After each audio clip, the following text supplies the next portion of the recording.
Chapter 1946. Speaking of which, I saw your Auntie Ollie yesterday. During dinner, Auntie Ren suddenly mentioned this matter. It was a common meal. It wasn't as rich as Yi Yen last night, but the taste was still very delicious. Auntie Ren, who came after a day of work, had already eaten 2 bowls. Actually, Ollie was about the same age as Auntie Ren. She was far from Auntie Ren's age, but when Auntie Ren said this, it really sounded like an old auntie. Really? It was a little unexpected, but not very surprising. Boss Luo nodded and asked simply, "What did you talk about?" "What do we have to talk about?" Auntie Ren rolled her eyes and said, "That stinky woman always wants to scold me when she sees me. I get angry every time I talk about it. If you ever meet her one day, remember my words, just call her Big Auntie. At least call her Auntie. Call her Auntie Ren." "Who is this Auntie Ollie?" Lizzie's eyes were burning with the fire of gossip at this time. There were a few pears stuck to the corner of her mouth, but she looked no different from usual. She seemed to have forgotten what happened this morning and returned to her carefree character. "You're just a bad woman, why do you know so much?" Auntie Ren glanced at her. Lizzie knew that Sister Ren was usually not to be trifled with, so she didn't ask and casually changed the topic. "Speaking of which, the inspection of the venue seems to be a lot stricter today. I heard that at noon, a guest house for foreign diplomatic groups was attacked, and the entire hall of the guest house was blown up. Fortunately, there were no casualties." "Yes." Auntie Ren nodded and immediately looked at her future daughter-in-law, who she liked more and more, and said, "Don't go out if there's nothing to do these few days. I heard that starting tomorrow, all the main streets near the venue will be closed. The businesses and shops there have been notified to temporarily suspend business." "I won't go out if there's nothing important," Luoqiu said indifferently. Perhaps this topic was too boring. Auntie Ren suddenly looked at the servant girl and smiled. "Speaking of which, we have known each other for so long. Yi, where is your family?" Perhaps she subconsciously ignored it, or perhaps she didn't want to be too enthusiastic and make the girl feel pressured. Auntie Ren suddenly realized that she didn't know anything about her future daughter-in-law's family situation. According to what she occasionally learned from her son, Miss Servant Girl's situation was as follows. She was the descendant of an ancient and declining noble family who had inherited a large amount of money, a rich woman. "If it's convenient, can I pay a visit to your house?" At this time, Auntie Ren put her chopsticks on her lips and looked at the servant girl with watery eyes. She looked pitiful and anxious, like a child looking at the ice cream in the servant girl's hand. Luoqiu suddenly smiled. He didn't want to say anything. He wanted to see how Miss Maid would deal with this matter. "If Sister Ren wants to go, of course, you can go at any time." The servant girl smiled and said, "But your family probably won't be able to see it. As long as you can go." Auntie Ren nodded with satisfaction. She was really satisfied. It was said that they were talking about marriage. This was what it meant to talk about marriage. Then it's decided. Therefore, the hostess of this family directly slapped the table. "After this interview, I'll take a vacation and go to your house. Speaking of which," the servant girl suddenly said softly, "I haven't been back for a long time." Boss Luo was stunned. "Haven't been back for a long time?" Suddenly, a long sound rang in the city. It was the sound during the curfew. It was earlier than usual, half an hour earlier. From now on, it would be 13 hours until the Transcendent Summit officially opened tomorrow morning. For ordinary people, it would be over after playing a few rounds of games and sleeping. But for Transcendents, especially for the diplomatic group that participated in this summit, it would probably be an extremely long 13 hours. At night, outside the city, the Great Peace Hotel opened by old Zhang's family was filled with a monstrous aura. The family leaders of the 4 mythical beasts could restrain their monstrous aura, but the members of the family couldn't. Even if the monstrous aura leaked out occasionally, it would alarm the weak people within a radius of dozens of miles. They gathered here, but Gongsun Shiyu wasn't present this time. but none of the four family leaders or the acting family leader took the initiative to speak, but they knew that they had to give an answer to Gongsun Shiu's request before the end of the night. We should already have an answer in our hearts. It's not a good idea to drag it on like this. Song Jinshui of Green Dragon directly broke the silence. My purpose is very simple. I want to cripple the Kelowna administration and avenge my father. At the same time, I want to change the situation of Green Dragon tribe. We need more land. We don't want to be trapped in the remote mountains.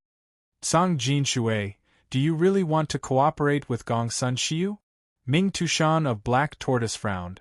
Green Dragon tribe might not be able to bear the consequences. I don't think you need me to tell you how terrifying Shinryu's fury is. Then let her never leave this city. Song Jinshui said in a deep voice, just like what Gongsun said. Shinryu of Kelowna is just an ordinary person with a slightly better physique. As long as the four families unite, the entire Demon League will be under our control. We need to assess the risk. Chu Xinghe of Vermilion Bird shook his head. What we have to face is not only Shinryu, but also the entire Taoist sect, the administration, and even more transcendence in the world. It's better not to act rashly. The acting clan leader of the White Tiger clan suddenly said, Everyone, listen to me. Since ancient times, there has been a rule that no one is allowed to step into the territory of the Divine Prefecture. Although the Divine Prefecture has been invaded in the past few years, it was only limited to the flames of war of the humans. The Divine Land is a place that those fellows from the outside will never be able to set foot in. Even if the envoys from various countries die here, the enraged countries will never be able to set foot in here, as long as the true dragon's power remains. Ming Tushan smiled bitterly. If we can trap Shinryu in the city, we'll have completely turned against Shinryu. Let me ask you, when the transcendents of various countries come knocking on our door for revenge, will you still have the face to ask her to come out? We don't need that kind of thing. The chief of the White Tigers sneered. If Shinryu doesn't make a move, then she can only watch as Kelowna is burned by the transcendents. She can't just stand by and watch. No matter how unwilling she is, she's still the gateway to Kelowna. When we defeat the Administrative Bureau and the Taoist sects this time, the demons all over the Divine Land will rebel together and take over the territories one by one. Unless the humans are willing to throw those forbidden weapons over their cities, and are willing to kill hundreds of thousands or even millions of their own citizens. Ming Tushan's old eyes glanced at Song Jinshui and the chief of the White Tigers. Looks like you're on the same side. The four divine beasts have always been on the same side since ancient times. Song Jinshui said calmly, in ancient times we four divine beasts were worshipped by the humans. How glorious that was!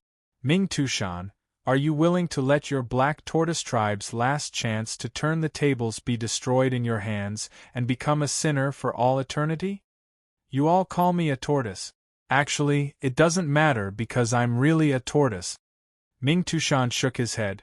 I'm also old, older than the three of you combined. I'm really an old man. I'm not as brave and resourceful as you young and strong people. Besides, most of the people in the Black Tortoise clan are trash who have no ambition and only know how to eat and sleep. They really can't be of much help. With the name of the Four Spirits' divine continent, this old man is truly ashamed. You don't agree? Song Jinshui narrowed his eyes. Ming Tushan shook his head. I know that if I don't agree, I won't be able to walk out of this door. If the three of you attack at the same time, this tortoise shell of mine won't be able to withstand it. How about this, from now on, I won't walk out of this Peace Hotel. I'm willing to be imprisoned here and won't reveal anything about you. How about it? If you succeed, then the Black Tortoise tribe will naturally follow your lead. If you fail, I'm willing to bear the same crime as you. Song Jinshui and the White Tiger tribe leader glanced at each other. They knew that Chu Xinghe, who hadn't expressed his stance, was actually closer to them. It was just that he was still wavering. They needed to quickly take down Ming Tushan and force Chu Xinghe to make the final decision. Sorry. Song Jinshui took a deep breath. As one of the 4 divine races, I can't make things difficult for you. Ming Tushan, my green dragon seal will temporarily be on your body. White tiger seal too. Facing the gazes of Song Jinshui and the white tiger tribe leader, Chu Xinghe finally said slowly, and my vermilion bird seal. Old Ming, I'm sorry. It's nothing. Ming Tushan smiled bitterly. It's rare that you're willing to let me make such a good plan. I'll just be trapped for a few days. What else can I say? Do it. 3 god seals, 3 seals unique to the 4 divine beasts, were applied on Ming Tushan at the same time. He didn't resist at all and allowed the seals to hit him. Actually, it's similar to being in the city. After being sealed, Ming Tushan moved his body. Apart from being unable to use demonic power and feeling a little weak, he didn't feel too uncomfortable. In a moment, the 3 of us will work together to release a barrier, Song Jinshui said indifferently. This way, all of you from the Black Tortoise race cannot leave this restaurant for the time being. Ming Tushan didn't say anything. This was how he chose to live. He naturally didn't intend to ask for more. There's no need to go through the trouble of releasing a barrier. At this moment, a cold voice sounded in their ears. This was clearly Gongsun Shiyu's voice. However, compared to the sudden appearance of the voice, what frightened them even more was the sword light that pierced through Ming Tushan's body from behind. Those who don't know how to speak are the safest. With a wave of the sword light, Ming Tushan's body was instantly cut open. Blood splattered everywhere and stained the walls, the floor, and the bodies and faces of the 3 tribe leaders and the acting tribe leader. All of this happened too quickly, too suddenly. They even waited for the drops of blood on their faces to cool before coming to their senses. I wasn't in a very good mood. I'm much better now. Everyone, please forgive me, Gongsun Shiyu said indifferently. Gongsun Shiyu, you actually… Chu Xinghe of the Vermilion Bird race suddenly stood up, so angry that his entire body trembled. Gongsun Shiyu slowly wiped his sword and slowly walked over.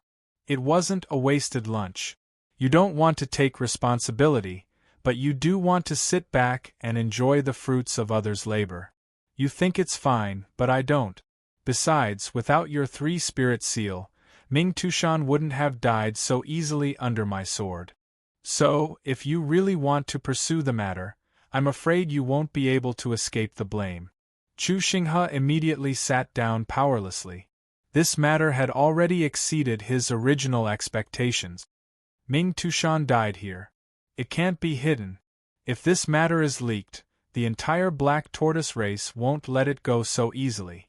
We'll just return Ming Tushan to them, Gongsun Shiyu said indifferently. Return? How? Chu Xinghe immediately laughed coldly. You've already personally cut it in half. That's enough. Gongsun Shiyu laughed lightly. Accompanied by his laughter, Gongsun Shiyu's face actually started to change.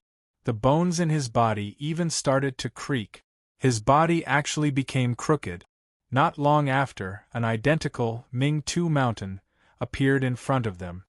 Shrinking bones and changing one's appearance isn't difficult for warriors who can completely control their bodies. As for bone-shrinking techniques and appearance-changing techniques, Xianyuan Palace doesn't lack records. Gongsun Shiyu said indifferently. This is a true physical transformation. Even if you enter the city, you won't be affected. Seeing that the 3 acting patriarchs were all silent, the acting patriarchs didn't say anything. Gongsun Shiyu, who had successfully transformed into Ming Tushan, laughed lightly and said, What, are you afraid that I'll become like you in the future? Song Jinshui sneered. All powers in the city are sealed. Even Yao Qi doesn't exist. You can still play like this. Why don't you try it outside? So, what are you afraid of? Gongsun Shiyu laughed. After all, I can only play like this in the city. I still don't understand. Chu Xinghe glanced at Ming Tushan's corpse. A trace of pity flashed in his eyes. Gongsun Shiyu, You're the son of the Qian division of Xianyuan Palace. Why would you do such a thing? Xianyuan Palace's Qian and Kuan divisions, the Gongsun clan and the Xianyuan Palace's monsters have always been at odds. Everyone knows that. Can you really help us monsters? It's very simple, Gongsun Shiyu said indifferently. The Gongsun clan is no longer willing to just be a subject of Xianyuan Palace. Are you satisfied with this explanation? The Gongsun clan of Xianyuan Palace wanted to rebel? Chu Xinghe and Song Jinshui were both shocked.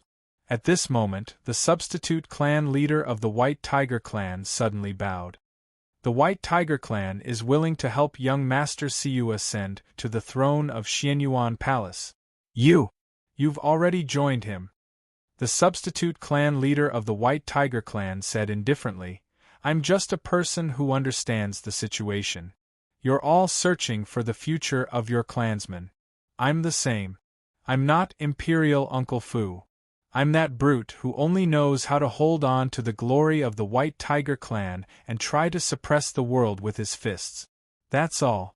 Since young Master Siyu has already told you his thoughts tonight, you should think carefully about whether you can walk out of this door. Song Jinshui was the most easily angered. If I want to leave, I'm afraid you might not be able to stay. Ming Tushan died unjustly, but that's all. The Green Dragon clan, Gongsun Shiyu suddenly said, but they guard the east of Kelowna. They're the divine beasts revered by millions of people. They're high and mighty. Song Jinshui's eyes narrowed. His expression changed several times. Finally, he gritted his teeth and said, Fire Cloud Evil God's life is mine. I'll personally chop off his head. Okay. Seeing this, Chu Xinghe helplessly lowered his hand. He smiled bitterly and said, The Vermilion Bird clan will temporarily cooperate with young Master Siyu. Very good. Dear passengers, the plane is about to descend. Please be prepared. The broadcast sounded. At this moment, a book slowly slid down from the young man's face and finally fell to the ground with a paw sound. The young man, Natsuya Suzuki, casually yawned. He saw the child beside him was leaning against the window, looking outside under the ground at the city lights. Little brat, sit tight and fasten your seatbelt, he said in an unfriendly tone. But the child didn't seem to hear him. He was still leaning against the window. Seeing this, Natsuya Suzuki couldn't do anything. He showed an extremely impatient expression.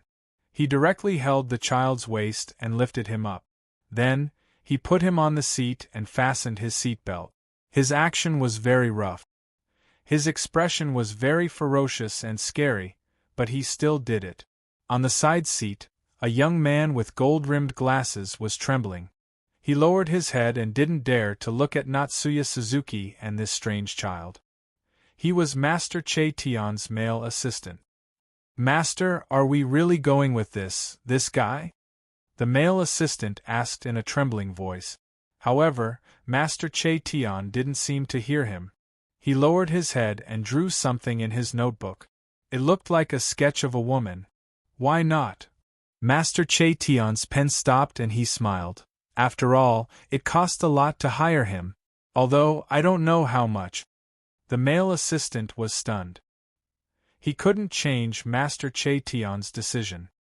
He could only shake his head. By the way, Master, who are you drawing? Is it a new character? Her name? Her?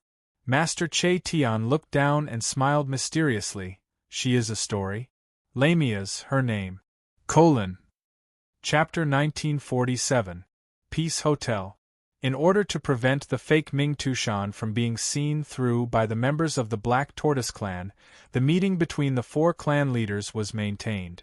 But they did not have any more conversations. What do you want to do? The acting clan leader of the White Tiger clan suddenly said.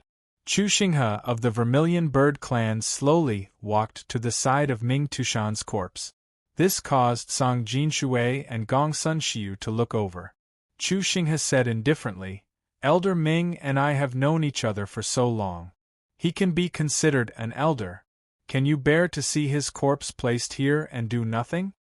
Saying so, without waiting for them to react, Chu Xinghe quickly put away Ming Tushan's corpse. Chu Xinghe turned his back to them and quietly placed his palm on Ming Tushan's heart, saying indifferently, "Elder Ming, I'm sorry. The only thing I can do is to wrap your corpse. If we succeed in the future, my Vermilion Bird clan owes your Black Tortoise clan.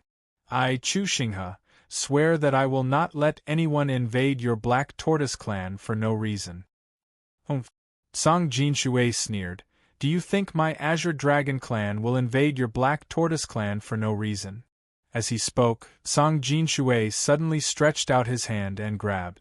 Immediately, a huge force lifted Chu Xinghe, who was caught off guard, away. This ferocious grabbing force even directly took something from Chu Xinghe's palm. A weak ball of light.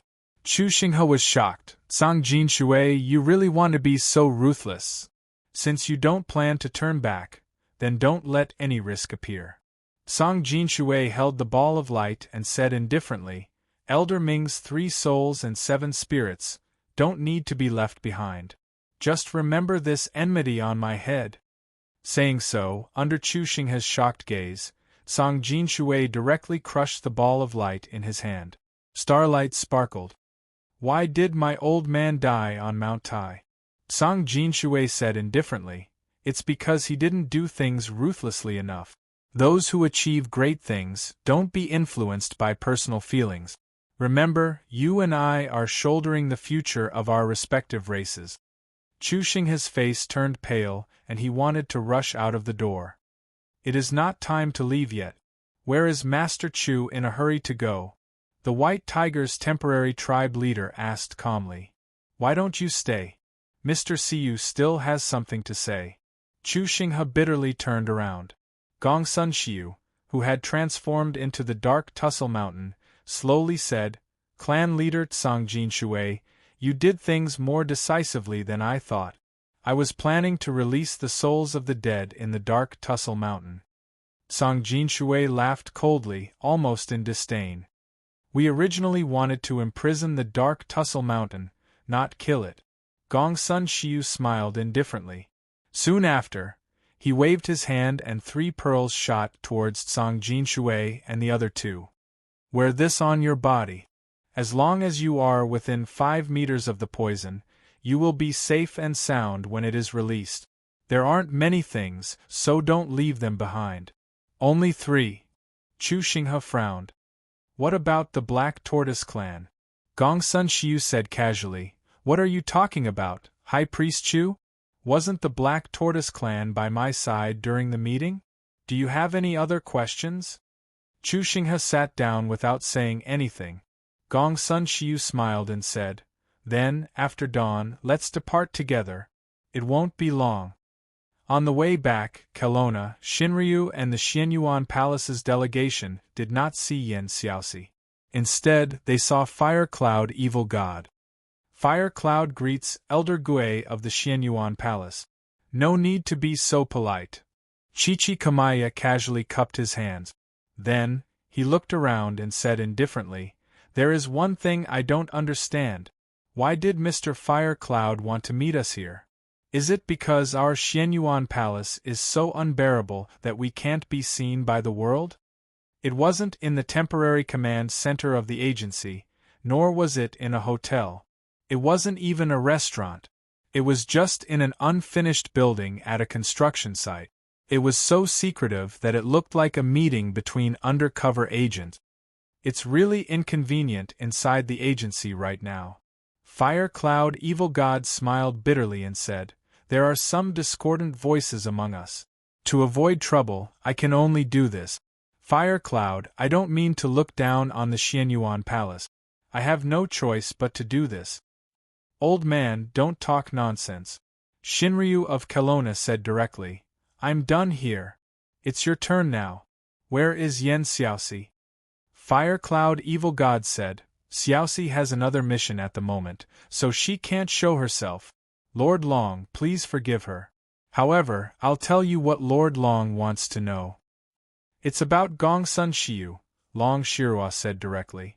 Fire Cloud Evil God told her everything that happened during the day. Apart from Yen Xiaoxi's current whereabouts, he did not hide anything else. He spoke very quickly, in less than 10 minutes. In other words, Gong Sun Xiu has appeared and colluded with some members of the agency? Long Shirua frowned and said, "Old man, you're really something. You even found a traitor. It must be because you guys are too harsh." "Lord Long, what are you talking about? We're all paid by the government. We've done our best, and the government has never mistreated us." Fire Cloud Evil God smiled bitterly and said, "Besides, isn't Lord Long also one of the agency's top advisors? Are you saying that I'm to blame for anything that happens?" Kelowna of Shinryu snorted and said, "I'm just a figurehead who doesn't do any work. Don't you know that?" Fire Cloud Evil God shook his head and said, "Let's talk about Gong Sun Xiu. Elder Turtle, I just want to know what the Xianyuan Palace thinks about Gong Sun Xiu. Is this just Gong Sun Xiu's personal action, or is it the Xianyuan Palace's Qian clan's intention?"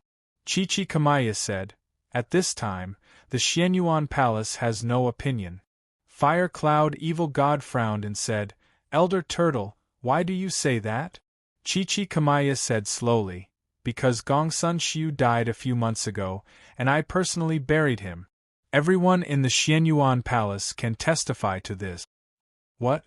Fire Cloud Evil God was stunned. "Gong Sun Xiu died a few months ago? It should be true." Long Shirua nodded. "Chi Kamaya wouldn't lie to me about this, and there's no reason for him to lie to me. It's up to you to believe it or not. Could there be a second Gong Sun Xiu in this world?" Fire Cloud Evil God said in surprise. "Or is it just the same, or is it just borrowing Gong Sun Xiu's appearance? Wait." Fire Cloud Evil God's expression suddenly changed, as if he thought of something, and he didn't say anything. Kelowna's Shinryu looked at him in surprise and asked curiously, "Old man, did you think of something?" Fire Cloud Evil God thought for a while and said, "Lord Long, do you remember when I looked for you in the afternoon, what was recorded in the Jade Scroll?" "I haven't seen it yet." Kelowna's Shinryu immediately squinted. "Busy. No time." He really didn't have time, he was really busy. After returning from the Ghost City, he remembered Gong Sun Xiu's matter and went to the Xianyuan Palace again. If it wasn't for Tianxin's signature. In short, he was really busy. The Jade Scroll mentioned that the club has a very mature cloning technology. The evil god of Fire Cloud pretended that he did not see the true dragon's squint and composed himself. Since the creation of the Prometheus, it has been mass-produced using this technology, but the Jade Scroll did not mention where the factory is. "You mean cloning?" Long Shirua was startled. "Are you saying that Gong Sun Xiu might have something to do with the club?" "This is just a guess without any basis." Fire Cloud Evil God shook his head. "It's just a whim, a worst-case scenario." Chi Kamaya frowned and said, "Lord Long, is the club the princess is going to take revenge on? Does the club have a grudge against the Xianyuan Palace?" Fire Cloud Evil God's eyes lit up. "Let's talk about this later." Kelowna's Shinryu shook his head and looked at the time. "The meeting will begin in less than 10 hours. Old man, you didn't ask me to meet Chi Kamaya just to exchange information, right?" Fire Cloud Evil God nodded and said, "Lord Long understands me. I do have a favor to ask of Lord Long. Now that Elder Turtle is involved, it might be better." Long Shirua frowned and said, "Let's hear it first." Fire Cloud Evil God suddenly said, "It's about the proposal Lord Long gave me earlier. I hope that Lord Long can bring it up on the last day of the meeting and keep it a secret. At that time, I hope that the Xianyuan Palace can agree to this proposal." "Old man, are you serious?" Long Shirua couldn't help but open her mouth. She did make the proposal, but she didn't think that the humans would agree to all the conditions. She didn't expect Fire Cloud Evil God to suddenly want to pass this proposal, which made her a little suspicious. "What proposal?" Chi Kamaya asked, puzzled. Long Shirua said in a low voice, "It's a proposal to set up a special zone for the demon race." Chichikamaya's eyes narrowed, but he didn't say anything. Although he was the leader of the Kuan division of the Xianyuan Palace and was a subordinate of the Xianyuan Palace, in theory, he should be separated from the other demon races in Kelowna, but in essence, he didn't forget his identity as a demon. Mr. Firecloud, the Xianyuan Palace belongs to the Xianyuan Palace of the Xianyuan Palace. Chichikamaya looked at the old man meaningfully. Elder Turtle, please try your best to deal with it. Firecloud Evil God cupped his hands and said, the agency doesn't want the tragedy of Mount Tai to happen again. Chichikamaya was silent for a while, then slowly said, all right? But this time, I can only promise you in my personal capacity, it doesn't mean anything. Thank you, Elder Turtle. Firecloud Evil God cupped his hands again. At this time, Firecloud Evil God waved his hand, and instantly 2 streams of light shot toward Shinryu and Chichikamaya. This is the admission ticket for tomorrow. Please keep it well, each ticket can bring up to 3 people. Me too? Shinryu of Kelowna squinted his eyes again.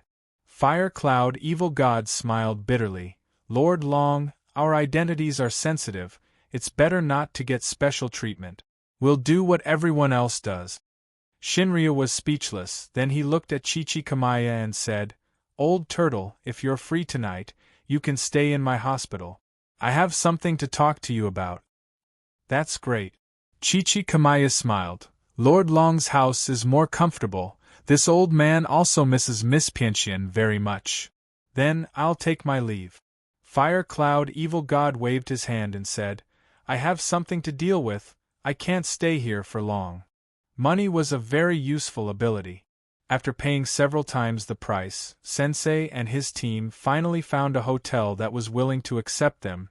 Yes, it was just an ordinary hotel, not a star hotel at all. The male assistant was quite dissatisfied. He didn't even understand why Sensei had to come to such a dangerous place for this scenic tour. In such a historical and huge country like Kelowna, there was a curfew in this city. Just thinking about it made him panic. When they left the airport, they almost couldn't get a car to pick them up. The hotel only provided 2 rooms. The male assistant naturally shared a room with Sensei. As for Natsuya Suzuki and the child, they shared another room. Sensei, that guy seems to have run out alone. The male assistant looked out of the corridor. This bodyguard can leave his employer at will. Is such a guy really suitable? Whether he's suitable or not, he's here. Sensei smiled faintly. You go take a shower first, I'll call Satsi to tell her we're safe.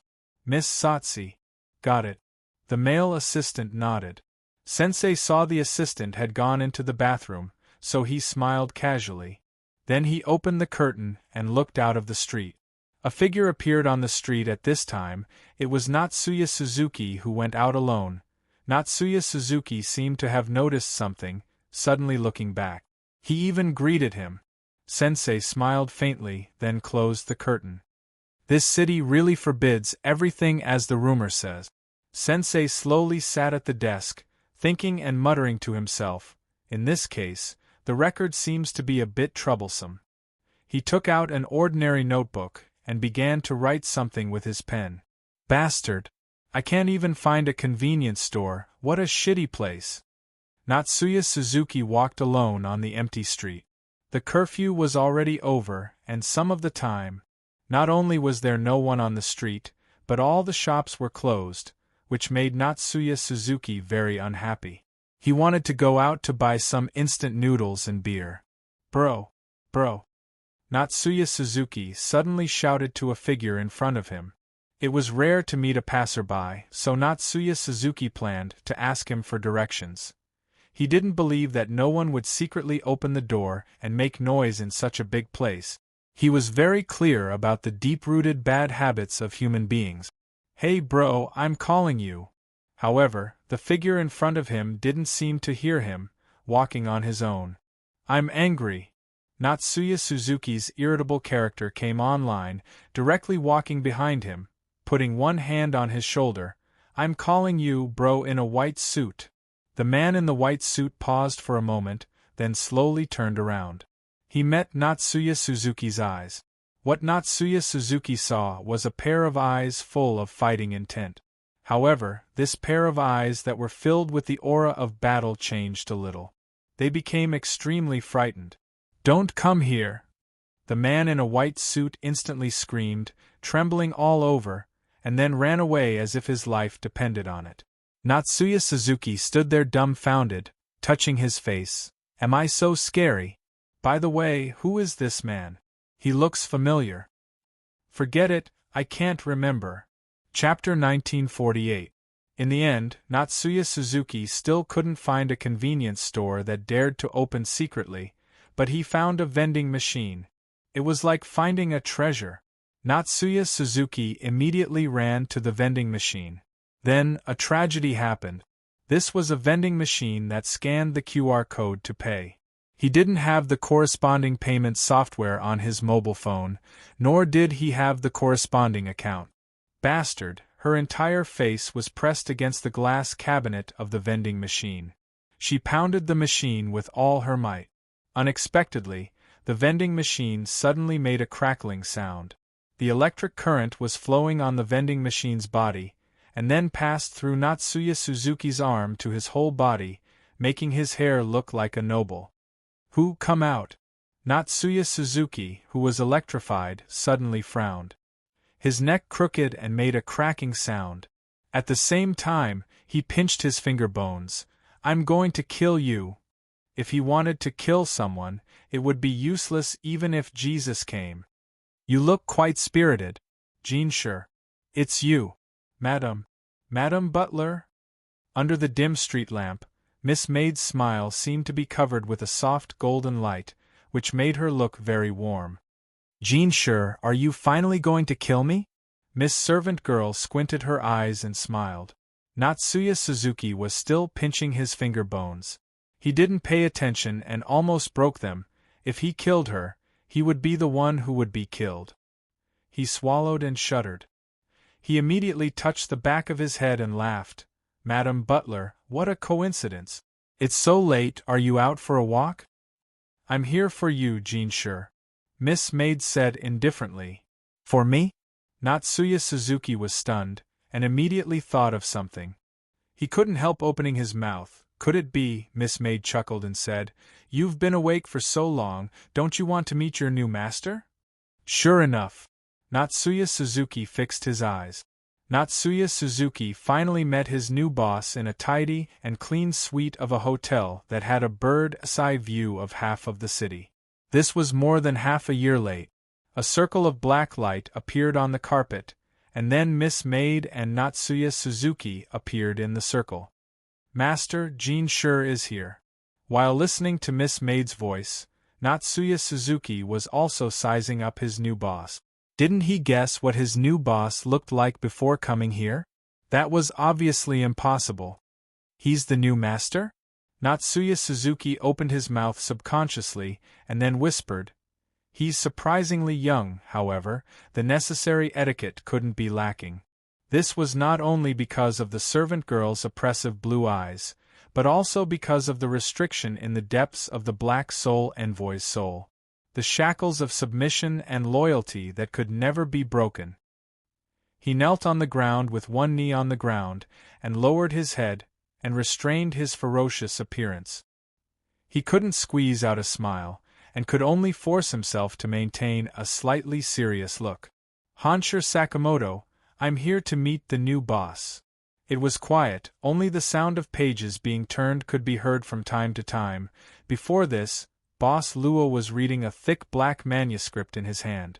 It was too quiet. For Natsuya Suzuki, Honsher Sakamoto, who didn't like to be quiet, it seemed to be more uncomfortable. He couldn't help but raise his head slightly, looking at Miss Maid beside him. However, Miss Maid didn't look sideways, and just stood there quietly. But Miss Maid quickly responded to Honsher Sakamoto's small movement. Her blue eyes moved slightly. Honsher Sakamoto instantly lowered his head, and thought that this black soul chief was getting more and more terrifying. "I'm looking at your previous work content." At this time, Boss Luo suddenly said, I happened to see some interesting content. Hansher Sakamoto raised his head subconsciously, but he saw that the new boss had already looked at him, and raised the black manuscript in his hand. This is your previous work record. Boss Luo smiled casually. I'm sorry, I should have read it earlier. But you came here suddenly tonight, so I could only read it temporarily. You won't blame me for being perfunctory, right? Actually, it doesn't matter if you don't read it. Hansher Sakamoto thought for a while and said, Anyway, I've never been an outstanding employee, and my performance just barely passed each time. It's very simple, I only know how to fight, scare people, and collect bad debts, unlike other black souls, who can tempt people and play with people's hearts.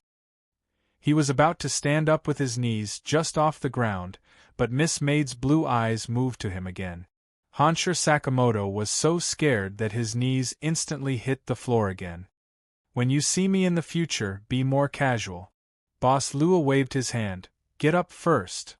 Hansher Sakamoto glanced at Miss Maid uneasily, only to hear Miss Maid say expressionlessly, Kinsher, are you not going to obey the master's order? Are you too good at this combination of punches? Hansher Sakamoto muttered in his heart, and felt uncomfortable all over, but finally stood up straight. At this time, Boss Luo suddenly closed the black manuscript in his hand. Hansher Sakamoto was startled and asked curiously, You don't want to read it? Didn't you say that it doesn't matter if I don't read it? Boss Luo smiled slightly. I don't want to read it, and I don't want to read it in the future. Then, under Hansher Sakamoto's astonished gaze, the black manuscript in Boss Luo's hand was instantly burned, and finally, not even ashes were left. It recorded all his actions and gains ever since he became a Black Soul envoy. It was like a report card, the proof of Black Soul. You! Hansher Sakamoto instantly rushed forward. What are you doing? However, just as he took a step forward, a rolled-up bannerman was instantly inserted in front of Hansher Sakamoto, blocking his way. The appearance of the bannerman was like a basin of cold water, which made Hansher Sakamoto calm down instantly. This was clearly the exclusive weapon of the general manager, and she would not take it out easily. Once she took out the bannerman, it meant that she would kill even Black Soul, to the extent that they could not be resurrected through the Ark of the Covenant. I heard from Yu Yi that you're very special. Boss Luo said calmly. As a Black Soul, if you're angry, even the shop owner will resist. It seems that it's true. But in the end, it's just a waste of effort. Hansher Sakamoto shrugged, but looked at the bannerman in front of him with fear. It's futile no matter how I resist. Anyway, I'm like this. I can't do the work of seducing customers, and I can't do it well. I can only collect debts for the shop. To put it nicely, he was a debt collector. In fact, he was just a high-level fighter. If you don't like me, you can throw me aside, but don't send me back to the Ark of the Covenant. If you do, I'd rather you erase me directly. Do you know why I burned your previous work records? Boss Luo suddenly asked. Isn't it because it's too lousy? Hansher Sakamoto was startled. Boss Luo shook his head. I heard from Yu Yi that you've used up all your accumulated earnings. That is to say, for the current you, it's equivalent to starting from scratch. Since you're starting from scratch, the previous records are naturally useless. Those are things that I've never experienced. A new blank black manuscript slowly formed in Boss Luo's palm, then flew to Hansher Sakamoto. Boss Luo smiled. From now on, you and I will rewrite your future results. A new beginning. Treat it as a new personnel and style. Please continue to serve the shop in the future. This? Your work will be the same as before. There won't be any changes. Boss Luo said casually, when you don't have work to do, you can do whatever you want, of course, under the premise that the shop rules allow it. Are you serious? Hansher Sakamoto said hurriedly. Boss Luo only gave Hansher Sakamoto a meaningful smile before disappearing from his sight, leaving this place. But Miss Servant Girl was still there. It's time. Master wants to sleep. Miss Servant Girl continued. Master goes to bed on time every night. If you encounter any problems in the future, don't disturb Master when he's asleep. Just tell me. Hansher Sakamoto held the new black manuscript unnaturally. He frowned and scratched his head, saying, "This is our new master?" As you can see. Hansher Sakamoto's expression relaxed. He thought for a while and said, "Then, what should I do next? Didn't you hear Master's words?"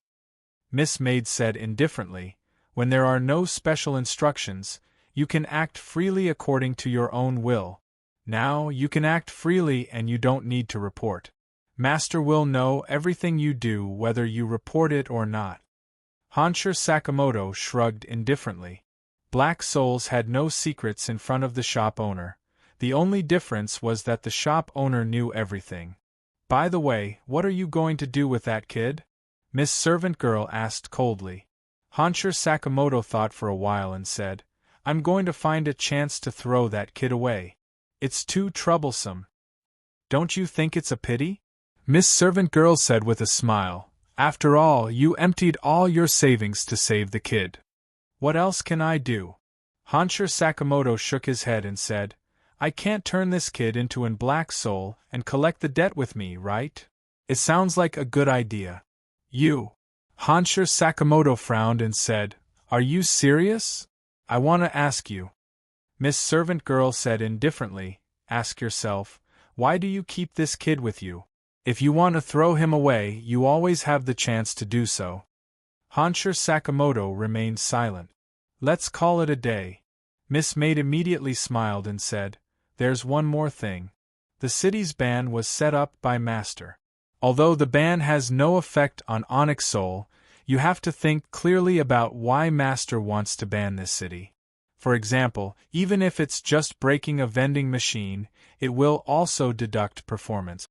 Hansher Sakamoto's heart skipped a beat. What should come will come. It's her. Sure enough, she didn't replace him. Miss Yu Yi, the great demon king who will deduct performance. Wait. I also have a question. Hansher Sakamoto suddenly asked before Miss Servant Girl left. What's the question? The former shop owner, the ex. Do you have any news about him? Hansher Sakamoto asked hesitantly. I mean, he suddenly handed over the shop without doing anything or saying anything? Miss Servant Girl said abruptly, "Perhaps you can inquire about this. After all, Master has said that you're free to move most of the time." Hansher Sakamoto said with a wry smile, How can I find him? I'm not good at finding people. Besides, even if I find him, what can I do? The shop has changed hands. Perhaps the old shop owner has a way to get it back?" "Kintaro." Miss Servant Girl called out this name abruptly. What? Miss Servant Girl reached out her hand and slowly grasped the holy flag in front of her. "I'll only say it this time. From now on, I only have this current master. Do you understand?" At this moment, the entire holy flag was burning with raging black flames. "I'm just saying. You don't have to show me the face of the dragon witch, do you?" Hansher Sakamoto broke out in a cold sweat. Only those black soul envoys who had seen her face would know why the head servant girl was able to suppress so many arrogant black soul envoys. "No matter what, obeying the shop owner is ingrained in my nature. Even if I resisted, I would only be asking for trouble. You should know this better than me," Hansher Sakamoto said warily. The flag gun was gone. The invisible boulder in Hansher Sakamoto's heart also disappeared. "Remember my words," Miss Servant Girl said calmly. "Don't give me a reason to turn off the lights." Miss Servant Girl also disappeared, and Hansher Sakamoto sat on the ground, paralyzed. He touched the cold sweat on his forehead and muttered to himself, "Old master, the ex isn't scary at all. Even when he's in a bad mood, he can only destroy 7 worlds. But how can he be compared to you? You're the witch who destroyed 1,000 worlds." Destroyed 1,000 worlds. She stood alone on the roof of the building that looked up at the sky. Her deep eyes seemed to be able to see through the dark night. She did. But it wasn't something worth denying. When heaven personally sent her to the shop as a bargaining chip, when her memories were sealed, only the endless resentment of being abandoned and betrayed remained in the depths of her heart. In the beginning, she was just an emotionless puppet in the shop. Madness and slaughter. In the end, even the resentment in the depths of her soul gradually calmed down and was sealed in the body of this puppet. For more than 300 years, until she met him, she was just a puppet sitting motionless in the lobby of the shop every night. What breakfast should I prepare for Master tomorrow? The current her, even if she was only by his side as a personal chef, was far more blissful than the emptiness accumulated by destroying 1,000 worlds. ######## PS1. Thank you for Drunkenchen NY1FA for the accumulated cuteness. PS2. It seems like I can only be sandwiched between the two bosses. PS3. 0/3 PS4. As usual. Chapter 1949. At the end of the dark labyrinth filled with the smell of blood and corpses, a door carved with many ferocious and distorted faces stood in front of them. The Allied Army. This was an Allied army that included the most outstanding young generation and elites of the entire Europa continent. There were also dozens of famous powerhouses leading the Allied army. The Allied army should have been the most powerful force in the world, invincible. However, with just this little bit we've reached here? Lord Farrell, I can still fight. We've reached here, the last door. Go in, the final battle. The huge door was slowly pushed open by the crowd. In an instant, it was as if the gospel of heaven had been reversed. This was a whisper from hell. In an instant they came to an absolutely cold room. In front of them was a staircase that led to the top, and above the staircase there were two huge thrones. A male and a female abyss devil were sitting on the two thrones at this moment. Finally, you've reached this place. I have to praise you. You've really worked hard, heroes of the mortal world. Eleanor, what the hell are you writing? Why are there so many? I'm not reading anymore. An impatient voice sounded. The fierce-looking man on the throne suddenly stood up, rubbed his hands, and threw out a ball of paper. He picked his ears and said directly, "Only you trash are left. Hurry up and come over. I'll call it a day after I'm done beating you up. Demon, we'll definitely take back those precious things from your hands." Shouting impassioned words, the wounded heroes rushed to the throne on the stairs. Even though they were wounded, they had exceeded their limits when they attacked this demon's lair. In the trial of life and death, they had released all their potential.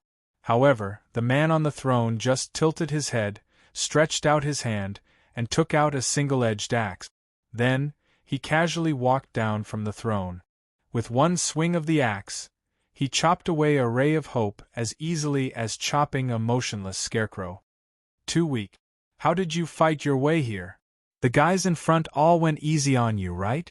They definitely went easy on you. You're not bad. You blocked 10% of my strength. I'll reward you with 20% of my strength. Take it, no thanks. Hey, don't turn around. Why are you running? On the stairs leading to the throne, blood flowed like a river. The blood spread down step by step. The male demon holding the single-edged axe seemed to be tired of this kind of operation and suddenly raised the axe in his hand. Let me have some fun. This level of self-destruction isn't even enough to scratch an itch. The void slashed down. Ah! Outside the city, in a village. Ah! Ah! Two completely different screams rang out at the same time. One of the screams belonged to a homeless man, while the other came from a thin man in a white suit. The homeless man was still holding a bag of bottles in his hand. At this time, he was so scared that he fell to the ground. He just wanted to go home. He built a house with paper boxes in the basement of the corridor, but he never thought that his home would be invaded by this crazy guy in front of him. He didn't know when this neurotic fellow had arrived. He was squatting in his house, curled up, and his face was pale, as if he was delirious. He was shivering and biting his fingers while talking to himself. His gaze was frightening. What do you want to do? This place is mine. The homeless man shouted in horror. The foreign man in the white suit suddenly shivered and rushed up like a wild beast. He threw the homeless man to the ground and pressed his hands on the homeless man's shoulders. He roared at the homeless man like a beast. "I'm not afraid of you! I'm not afraid of you! Come on! Come on! Ah!" The homeless man couldn't understand what this crazy foreign man was saying, but he instinctively felt danger, abnormal danger. He struggled in horror, but at this time, a severe pain came from his arm. His shoulder was directly crushed. The homeless man fainted instantly. The man in the white suit's ferocious and chaotic expression didn't fade away. "You're not my companion! You're a demon! You're a demon! You're a demon!" He raised his fist. "I'm not afraid of you! I'm not afraid of you!" Just at the moment when he was about to wave his fist, a golden light suddenly rushed out from the man's suit pocket. A palm-sized talisman slowly formed a seal and directly hit his forehead. In a split second, the homeless man who had raised his fist stopped. His fist suddenly dropped down, and then his whole body fell to the ground. That golden talisman slowly lost its radiance, but one of the cursed seals on it suddenly disappeared. The talisman slowly floated down, however. Just when this talisman was about to float into the man's suit pocket, it seemed to be pulled by something and fiercely shot out. In the end, the talisman fell into a pure white and slender hand. It was a charming woman. "Your Honor, please take a look." Then, the charming woman handed the talisman to a middle-aged man with white hair and wearing a black Chinese tunic suit. The middle-aged man with white hair touched the talisman and muttered to himself for a moment, "This is a very ordinary calming talisman, but I'm afraid that it was made by an extremely skilled talisman master. Such craftsmanship, even in my era, is rarely seen. Your Honor, this person has such a talisman, it seems that—" The middle-aged man muttered, "Wolfgang, you go and take this person. When he wakes up, I'll have a good talk with him, although it's just a slight leak. But the bloody aura that this person exudes is unusual, even I." After saying that, a handsome young man wearing 10 gemstone rings beside the middle-aged man walked out expressionlessly, came to the side of the man in the white suit, and lifted him up. "It's already very late." The middle-aged man looked around and said indifferently, "Let's find a place outside the city to rest for a while." "Your Honor, you don't plan to enter the city now?" "No hurry." The middle-aged man said indifferently, "I heard that it's a forbidden place inside. It's better to be careful." The charming woman nodded. She knew that the reason why this man could survive was because of the divine martial arts he practiced. Once the divine martial arts were banned, it was hard to say what would happen. "In that case, how about Charlotte and I go into the city first to inquire about the news?" the charming woman suddenly asked. "Okay." The middle-aged man nodded and said immediately, "Be careful. There should be some properties in the city that belong to the aristocratic family in the capital. Use them more." "Your servant knows." In the corridor, Mr. Che Tian's male assistant was about to go to the front desk of the hotel to get some drinks. This shabby hotel didn't even have room service.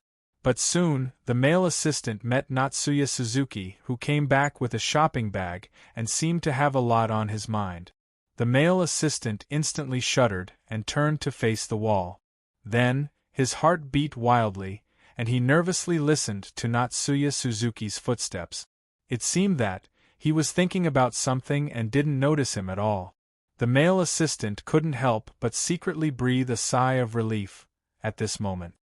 "Hey! What's the matter?" Hearing the sudden shout, the male assistant instantly turned around with a shiver. How could there be such a ferocious guy? His teeth were clearly white and neat, but they gave people the feeling of a wolf's fangs, arranged like sawtooth, and his gaze. "Am I very scary?" Natsuya Suzuki frowned and asked. "But no. You're not scary at all," the male assistant said with a trembling voice. Natsuya Suzuki directly pressed one hand on the wall and leaned his whole face in front of the male assistant. He stared into his eyes and asked again, "Really?" "Yes, really." "Then why are you trembling?" I want to go to the washroom, can I?" "So it's like this." Natsuya Suzuki looked down and then suddenly jumped away. "Bastard! Why didn't you tell me earlier that you need to pee? It's leaking. If it splashes on me, I'll kill you." "So sorry. Sorry." The male assistant instantly bent down and apologized frantically. He felt that his pants were unknowingly wet. Okay, get away from me." Natsuya Suzuki pinched his nose and waved his hand in disgust. The male assistant hurriedly supported himself against the wall and ran away in horror as if he had been granted amnesty, without caring about his image and his pants. He even tripped and fell on the way. Seeing this, Natsuya Suzuki shook his head and touched his chin. He looked at his reflection in the corridor window and frowned. "Am I very scary?" He tried to use 2 fingers to push his mouth into the shape of a smile. Natsuya Suzuki was speechless for a moment and then shook his head. His face was full of impatience as he walked toward his room. After a few steps, he stopped. He saw his employer, Mr. Seteda, standing outside the door and looking at him with a smile. "What's the matter?" Natsuya Suzuki stopped and asked expressionlessly. "Most of our meals and accommodation are taken care of by him," Mr. Seteda said casually. "It's very inconvenient if you're frightened." Natsuya Suzuki stretched out 2 fingers and forced a smile. "I'm very friendly." Mr. Seteda smiled and then said coldly, "You don't seem to be affected by this place, right?" Natsuya Suzuki didn't say anything and just shrugged. Mr. Seteda said indifferently, "Then I'm relieved.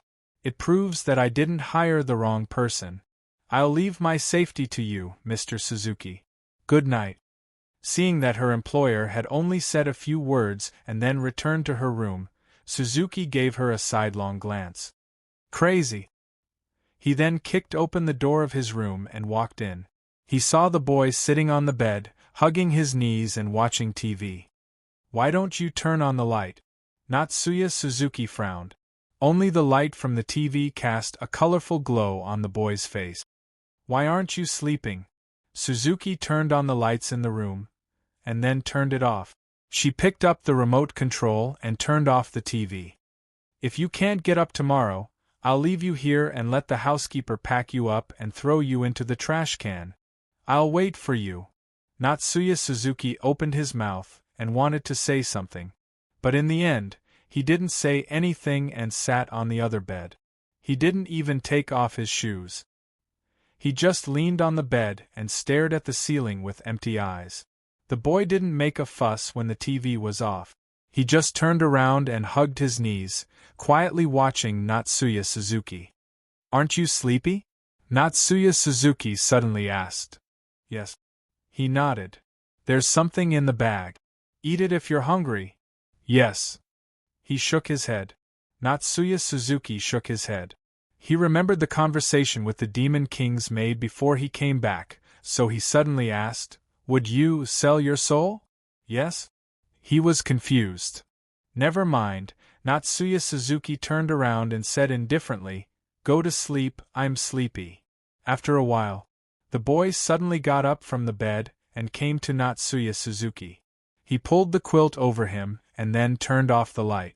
Then he got into the quilt and buried his face in Natsuya Suzuki's back, quietly curling his body. "It's very hot, little brat." Natsuya Suzuki was angry and immediately lifted the quilt. Unexpectedly, the boy was able to hold on to the quilt with both hands and didn't fall out. "Damn you, you're really talented." When it was late at night, they squeezed into the same bed and fell asleep. In the middle of the night, a lot of people suddenly came to the pet hospital, more than a dozen people. This made Ajuin quite dissatisfied, because these people directly took away his time alone with Miss Pianxian. Not only that, Miss Pianxian even had to prepare food for him in the middle of the night. That was not a big deal. However, "Old guy, Let go of your dirty hand. The young man in black glared at him. Yes, it was this old man who was holding a crutch and carrying a tortoise shell. He took advantage of the time to grab Miss Pienxian's hand and didn't let go. Who are these two? Kamaya curiously looked at the young man in black with a pink bear apron and a teapot in his hand, and asked curiously, New workers? No. The little butterfly monster quietly withdrew her hand.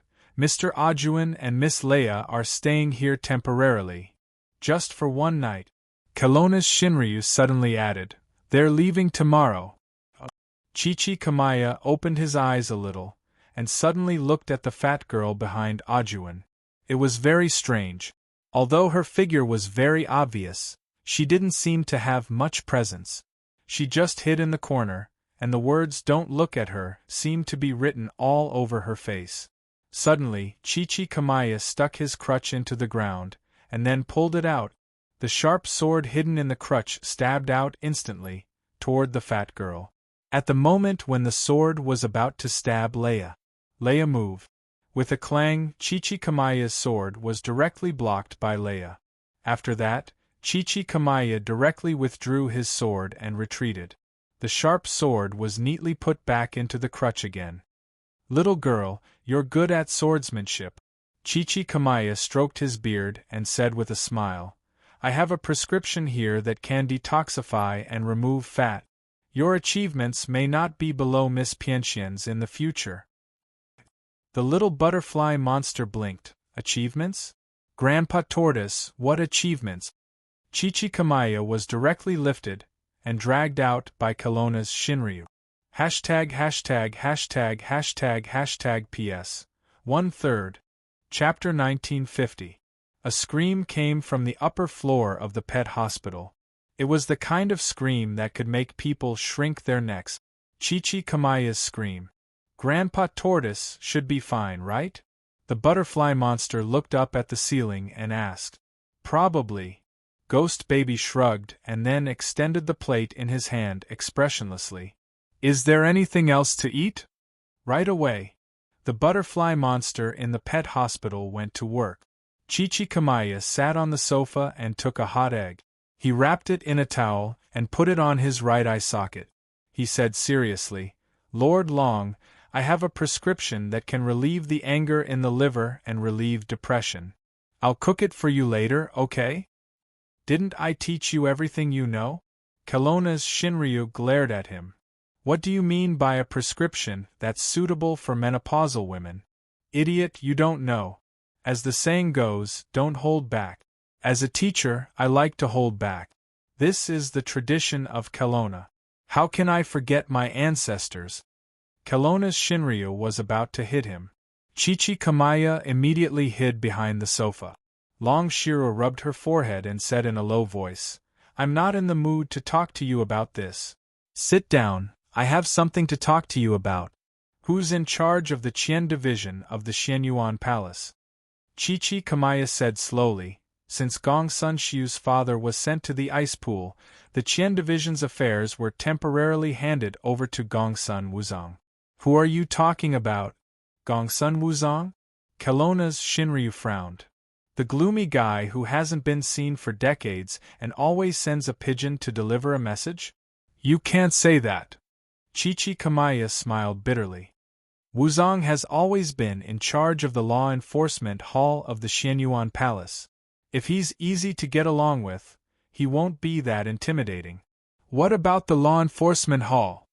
We can only do it without Lord Zong, Kamaya said helplessly. Kelowna's Shinryu immediately sized up Kamaya and asked curiously, How are you doing? We are all doing this for the sake of the Xianyuan Palace. Lord Long's words. Kamaya said calmly, This old man has never done anything to harm the Xianyuan Palace. What is there to fear? The Lord Long didn't call me up here just to ask about the chores in the palace, did he? No, I just want to pull you up and give you a good beating, Kelowna's Shinryu said sincerely. I don't know why, but I just want to punch you when I see your old face. Kamaya said hesitantly, This old man made a mistake? There is indeed something that I need you to do. Long Shirua changed the topic. Chichi Kamaya couldn't help but be stunned. Think of a way to hand this thing over to that wretched girl. Long Shirua took out a jade scroll and threw it in front of Chichi Kamaya. Don't tell me that you can't contact her. You can't fool me with your tricks. Then, this old man will think of a way. Chichi Kamaya smiled bitterly, then thought for a while and said, Tomorrow, will Lord Long enter alone or with us? Let's enter separately. Kelowna's Shinryu also thought for a while and said, so that when the time comes, the people from the Dao sect and the monster clan will gossip and think nonsense. Then, this old man will take his leave. Chichi Kamaya nodded, took the jade scroll and walked slowly out of the door with his walking stick. Before he left, he turned back and said, Are you sure you don't want to use my secret prescription? Everyone in the Xianyuan Palace is using this prescription. When the time comes, the effect is quite good. He picked up the mouse and threw it at him. Kelowna's Shinryu said angrily, Go away. Okay. Song Dynasty Hotel. It was late at night. It was supposed to be the time to rest and replenish energy, but someone woke up at this time. Song Ying. At this moment, her stomach felt like it was being overturned. Song family's granddaughter looked for her phone uncomfortably and looked at the time. It was past 1:00 in the morning. Her memory began to clear little by little. She was provoked by Zhong Luoyue and called out. Then she drank until she blacked out. It should be the bodyguard who sent her back, but she didn't expect to be drunk until now. Now, her head was still aching. It couldn't be? When did Zhong Luoyue, this coquettish fox, become so good at drinking? She was the one who drank her to death every time at the school ball. Song family and Zhong Luoyue were two completely different styles. If Zhong Luoyue was the legitimate eldest daughter of an aristocratic family, then Song Ying, who grew up in the village where Song family trained their subordinates, was more like someone who was soaked in a wine jar. When she was studying, Zhong Luoyue couldn't beat her in drinking even once. I can't. The more she thought about it, the more uncomfortable her stomach felt. Song Ying had no choice but to get up in a sorry state. She had yet to purchase a property in this place, and had been living in a large suite on the upper floor of the Song Dynasty Hotel. There were 2 bodyguards outside the door, one male and one female, who were selected from Song family's village. Naturally, they were more loyal than the bodyguards hired outside. Miss, you're awake. I asked someone to prepare some hangover soup. It's in the next room. Shall I get it for you? The female bodyguard said quickly. Not now. I want to feel the wind. Song Ying shook her head. She staggered to the end of the floor, where there was an open-air platform. There was a swimming pool in the air and a courtyard. However, during this period of time, Song Dynasty Hotel only received Taoist guests, and it wasn't open to the public. Those masters liked to discuss life events and the harmony of yin and yang with young models in their rooms. Naturally, they didn't like these entertainment facilities. The 2 bodyguards didn't follow her in, but just stood outside and watched from a distance, because Song Ying told them that she wanted to be alone for a while. This was Song Dynasty Hotel, and every floor had strict security, from the bellboy to the bellboy. They were very confident in their security, so they didn't say anything. I'll get a glass of water for Miss. You watch first. The female bodyguard suddenly said at this time. But after a while, the male bodyguard heard footsteps. He turned his head and found that it was a cleaner, who was pushing a tool cart and walking over. Wait, what are you doing? The male bodyguard frowned and asked. The cleaner said, I'm here to clean the courtyard. You're here to clean the courtyard now? The male bodyguard said doubtfully. Go back and come back later. You're not allowed to go in now. Got it. The cleaner nodded quickly, lowering her head and holding the tool cart to turn around. Wait a minute. The male bodyguard suddenly put his hand on the cleaner's shoulder. What's your work number? When did you work here? Why haven't I seen you before? The cleaner said quickly. It's not strange that you haven't seen low-level workers like us before. If there's nothing else, I'll go to clean the other floors. The male bodyguard said coldly, "You're wrong. I remember the information of all the workers in the hotel, even the bellboy's birthday. But I haven't seen you before. Who are you?" Exerting strength in his 5 fingers, the male bodyguard's palm had already clamped down on the cleaner's shoulder. At the same time, a black handgun was pressed against the cleaner's head. He pressed the cleaner against the wall, saying in a deep voice, "Speak. How did you get in here? Who sent you here?" "I am." The cleaner looked panicked. But right at that moment, the cleaner's shoulder that was firmly grabbed was suddenly released. He even pressed his palm against the male bodyguard's chest at lightning speed and directly pushed him away. The male bodyguard's heart was suddenly hit, and he lost consciousness instantly. He fell to the ground in shock. "You should be lucky. I can only use so much strength, otherwise." The cleaner chuckled at this time, then immediately narrowed his eyes. He slowly pushed the tool cart into the open-air courtyard. She leaned against the glass wall, and the summer night breeze was not particularly cool. Song Ying's face was flushed, and she pressed her hand on her chest, feeling a surge of emotions from time to time. At this time, her thoughts would run wild. Or, her thoughts were particularly easy to be out of her control? Miss Song subconsciously took out her cell phone, and her fingers swiped aimlessly on the contact list. Names, one by one. Her fingers stopped, and she swiped back. Just like the 3 sevens on a lucky plane, the name that upset Miss Song stopped at the center of the screen. Why? Why should I take the initiative to find it? Go to hell. The capriciousness of the rich seemed to be reflected at this moment. Miss Song waved her arm, intending to throw the cell phone out directly.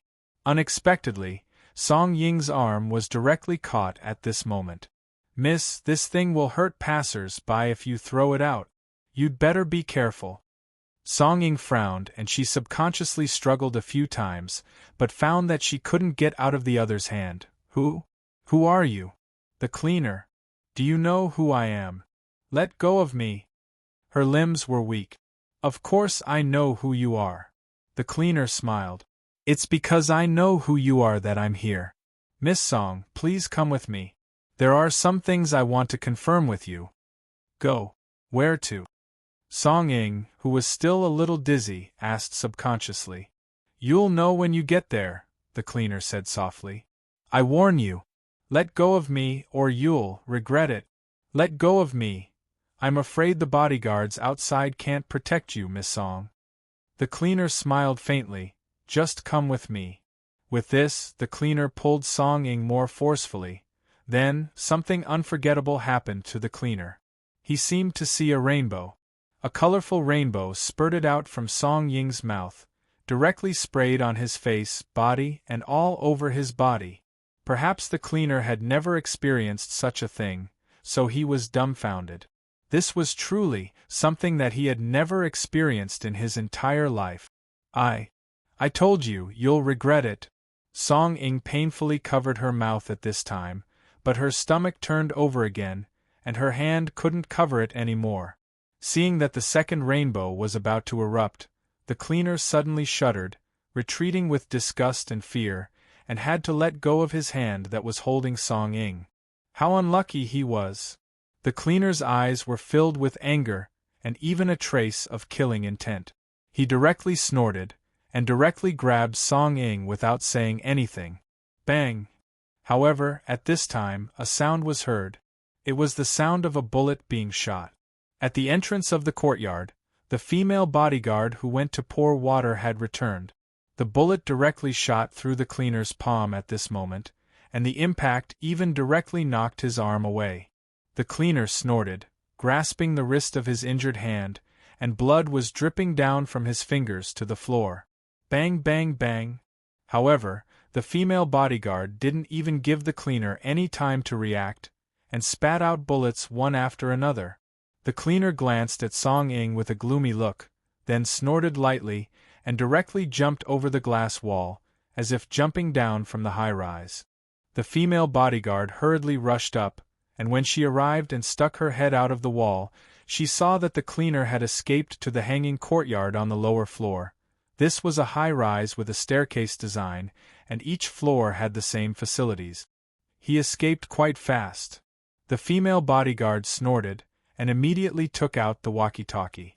While supporting the unsteady Song-ing, she said in a deep voice, "All floors are blocked. There is an intruder who intends to assassinate Miss Song." This wasn't something that could be easily overlooked or ignored. Someone intended to assassinate Miss Song.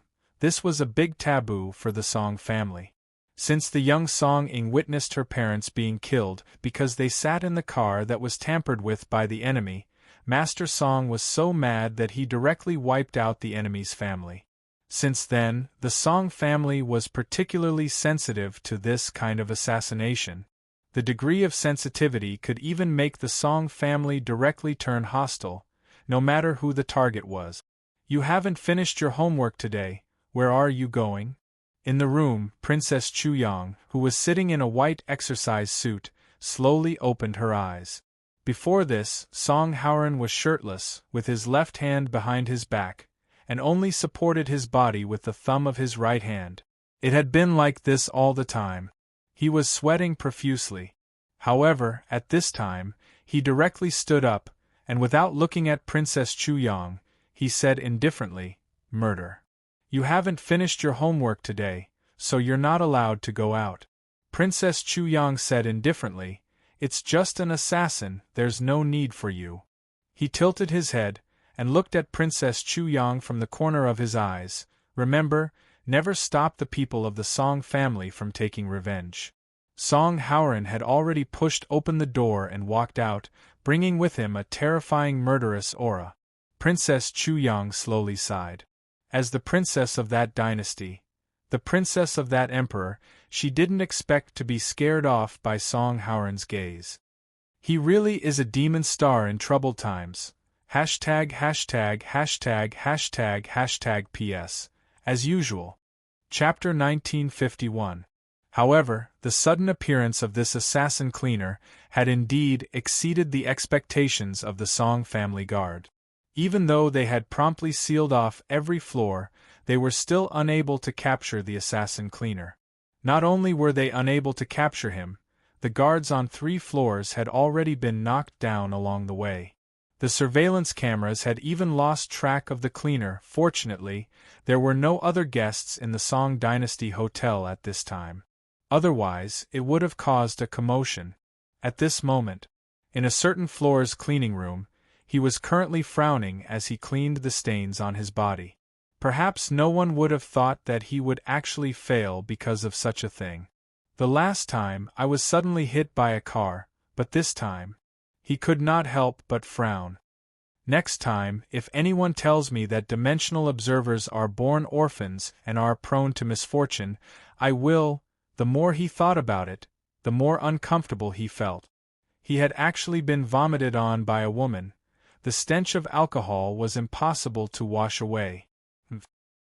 He snorted coldly and casually changed into a new cleaner's uniform before pushing open the door and walking out. Unexpectedly, at this moment, a barefooted youth wearing a pair of loose trousers was standing in the corridor. His eyes were filled with murderous intent. "Looks like you are very confident in yourself." He laughed lightly and slowly walked out. The other bodyguards are not fully armed, but at least a few of them are together. Song Haoran walked over with an expressionless face. The assassin cleaner shook his head and immediately reached out with his hand. In his hand was a black pistol.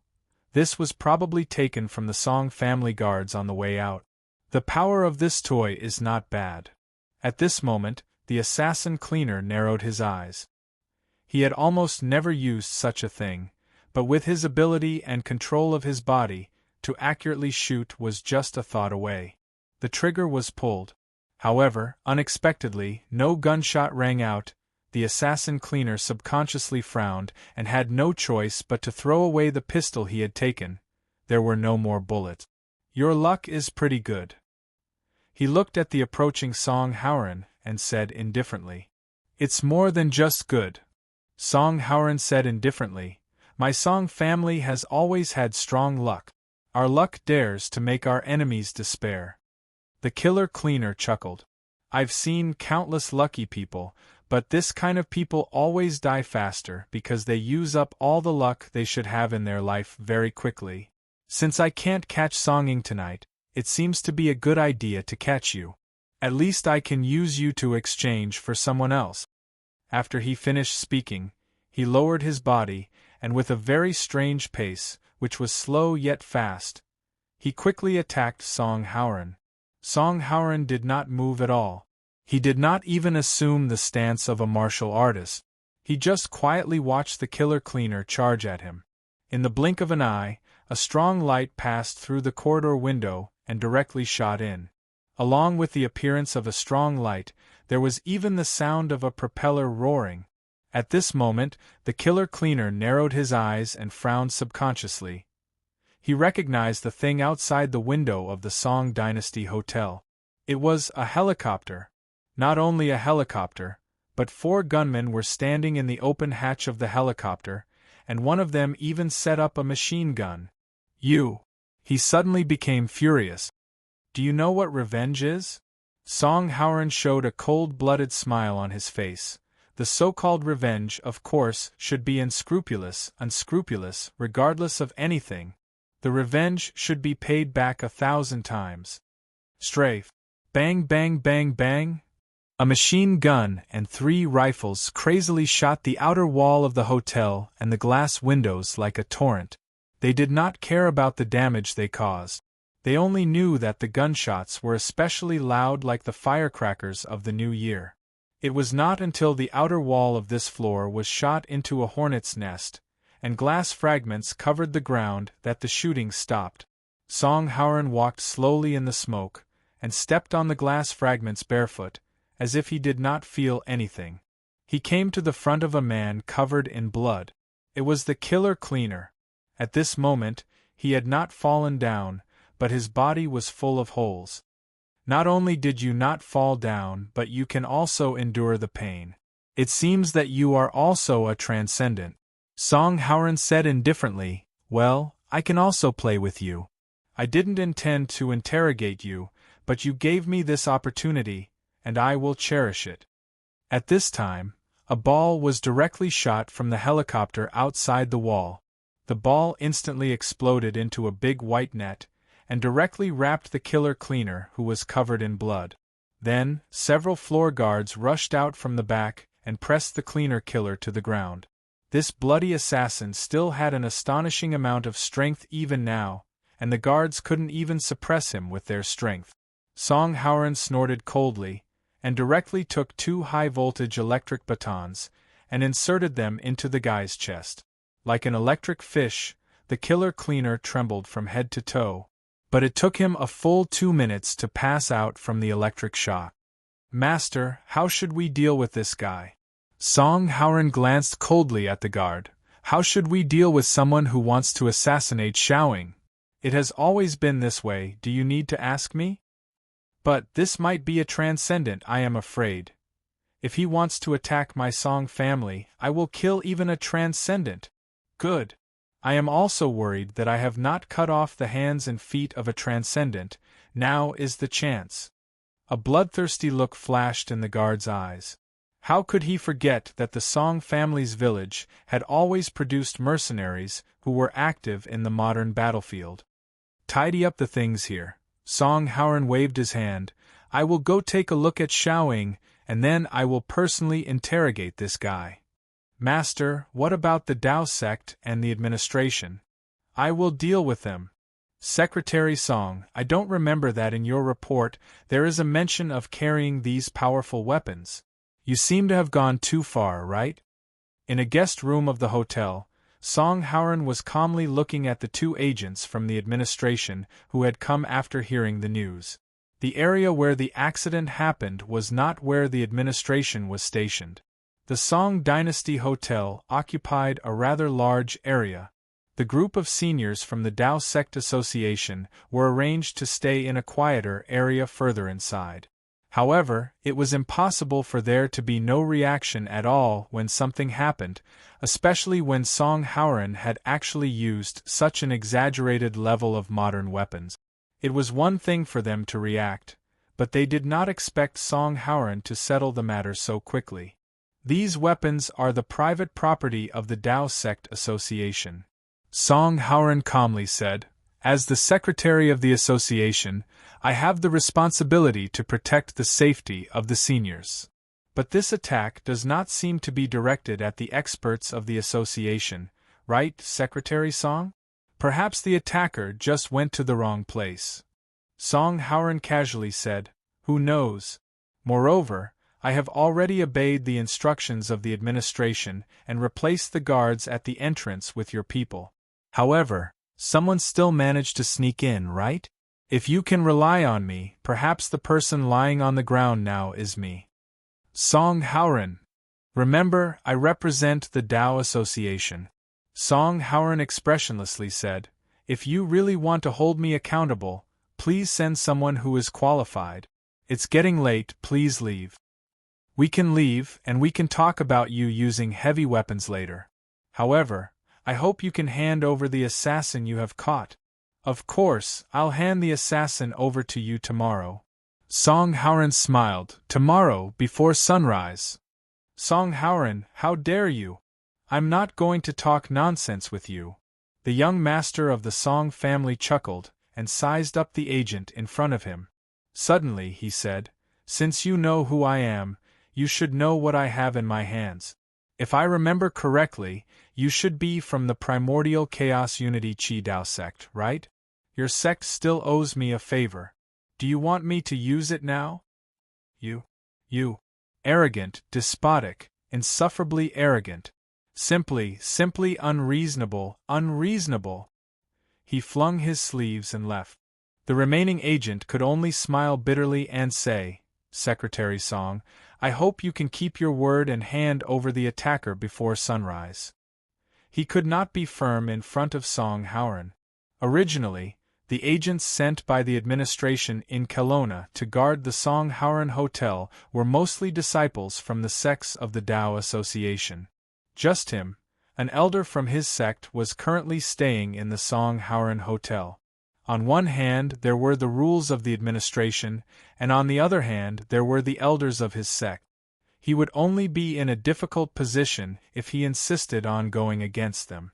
How could there be such a guy who had such heaven-defying luck, and made most of the Dao demons in Kelowna owe him a favor for saving their lives? Did this guy save the Milky Way in his previous life? When the time comes, I'll naturally hand him over with both hands. However, this matter, especially the weapons that you secretly brought, I'll still report it. I hope you can understand that I'm just following the rules. Of course, I'll also hand over the weapons that I've used this time." "All right." He knew that Song Hauran was being completely perfunctory. Even if he handed over the weapons this time, with the Song family's wealth, how could they not have more? He could not be bothered to stay here any longer. After casually exchanging some pleasantries, he directly left. There were still a few more hours before the summit began. If there was another attack at this time, he would not be able to escape punishment. He had to quickly return to the area where the elders of the Dao Association were staying and increase the security. "How's little Ing?" Song Hauran came to the door of Song Ying's room. "Miss Ing should be frightened.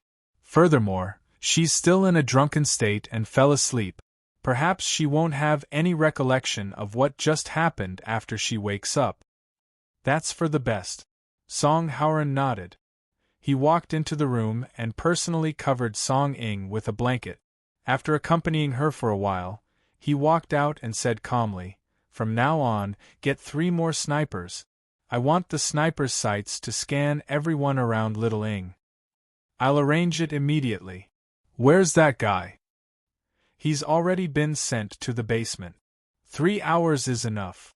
His consciousness was slowly recovering. However, this was definitely not a good feeling.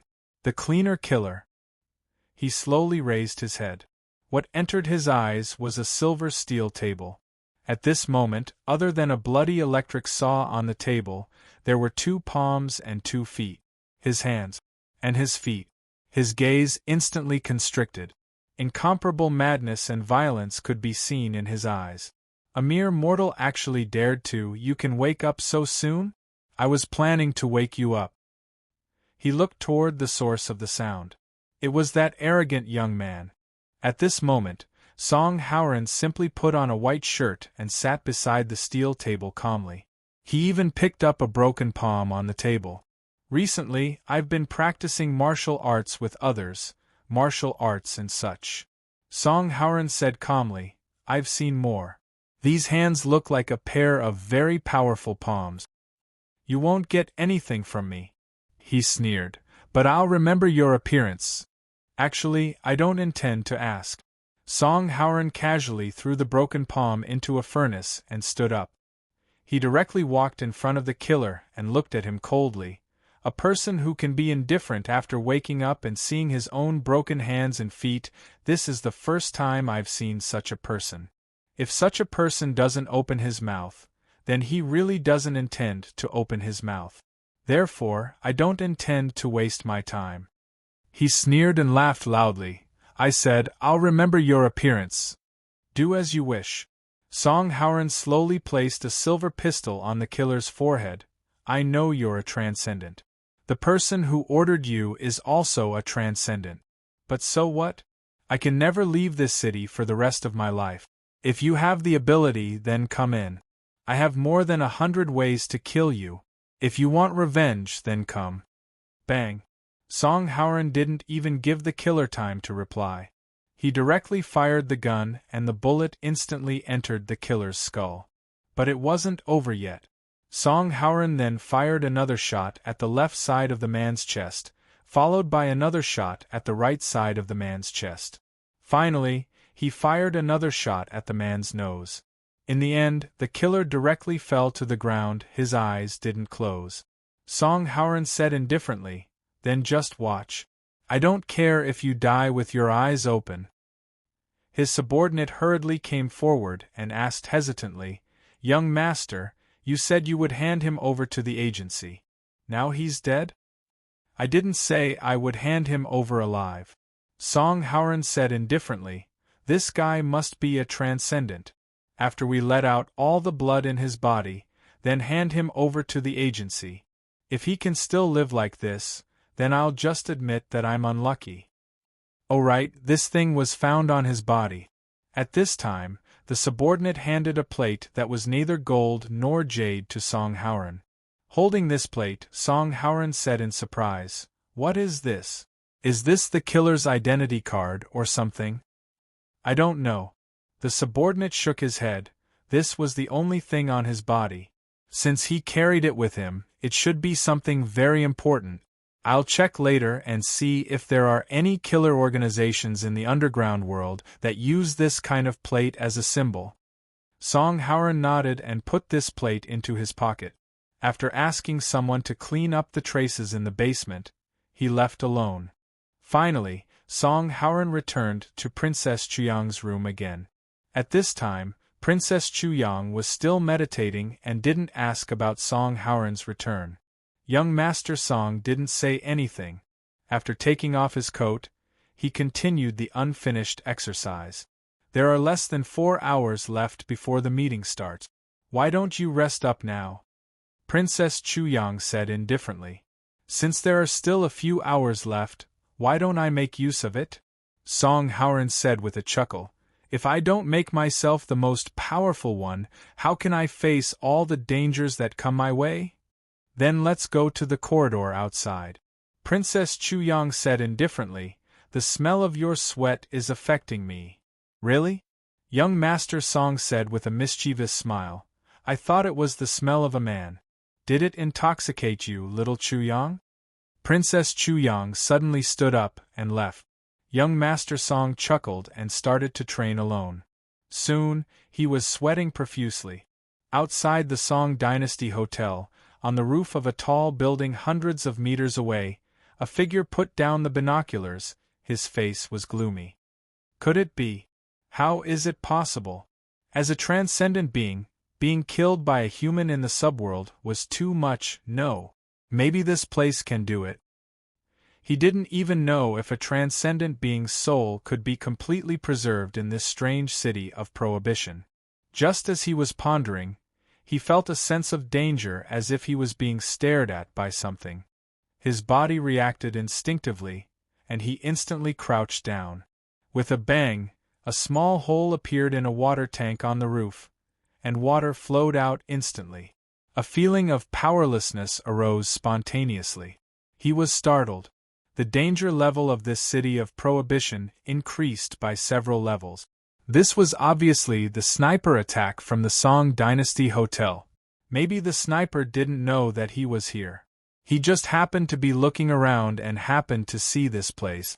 Under the continuous sniping, he crawled to the top of the stairs with great difficulty. This was a humiliation that he had never felt since he became famous. Damn it. The mission this time isn't a reward mission where I can easily earn contribution points. Before dawn, Luocha was awakened from his sleep by some soft voices. Walking out of the room, Boss Luo saw Ren Xiling, who was definitely not Ren Xiling, sitting in front of the table. Why did he say that it was definitely not Ren Xiling who was definitely not Ren Xiling? Because in Boss Luo's memory, the number of times he saw Auntie Ren in a formal suit could be counted with one's fingers. She was wearing a dark black skirt and her hair was tied up. At this time, Miss Maid was carefully putting on makeup for Auntie Ren. Lizzie was dozing off at the side while sucking her fingers. From time to time, she would make a strange slurping sound. So early! Hey, did I wake you up? At this time, Auntie Ren was worshipping Boss Luo with an apologetic look. I tried not to talk, but we have to enter the venue in advance to prepare. But this hair can't be done well. Fortunately, Yu Yi is here. You helped me a lot. It's not a big deal. Miss Maid smiled slightly and seemed to enjoy the work at this time. You will be the most beautiful person in the venue today. I'm just doing a live interview, not attending a wedding. Really? Auntie Ren shook her head. If it weren't for the regulation to wear formal clothes, IF*CK, is this me? Looking at herself in the mirror brought by Miss Maid, Auntie Ren suddenly jumped up. She only felt that she seemed to have special effects at this time. Her whole face was glowing. Lizzie, who was awakened by the F*CK, suddenly widened her eyes. Sister Ren, you seem to be glowing. TSK. Auntie Ren was holding the mirror at this time and kept looking at herself. Miss Maid smiled slightly at this time and personally pinned a brooch on Auntie Ren's chest. Now it's perfect. This brooch is so beautiful. Auntie Ren's eyes lit up again. Is it a ruby? She had asked around many times and knew that this prospective daughter-in-law was a rich woman. Although she didn't know what was so good about her son that he could be kept by a rich woman, but such a considerate and beautiful prospective daughter-in-law, so be it. She was very open-minded about it. Of course not. Miss Maid said casually, it's just an ordinary red agate. It's a former collection. If you wear it, you will look more dignified. Okay. I won't drop it. I'll return it to you later. Auntie Ren nodded and didn't care too much. She looked at the time and directly pulled Lizzie up. Well, don't talk about it. Son, go back to sleep. We're going out now. Be careful on the road. Revelation 21:18. The wall is made of jasper, and the city is made of fine gold, like bright and clear glass. Revelation 21 verses 19 to 20. The foundation of the city wall is decorated with various gems. The first foundation is jasper, the second is sapphire, the third is green agate, the fourth is emerald, the fifth is red agate, the sixth is ruby, the seventh is yellow jade, the eighth is blue water jade, the ninth is red jade, the 10th is jade, the 11th is purple agate, and the 12th is purple crystal. ########PS. 2/3. Chapter 1952. The sky was still a little darker than dawn, but the area outside the summit venue was brightly lit at this time. Even the entrances of every passage were already guarded by inspectors. The media from all over the country, who were preparing to enter the venue, were all lined up in the middle of the 3 aisles, waiting for a comprehensive inspection. It was crowded and long. What the hell? Why do we have to take off her clothes for inspection?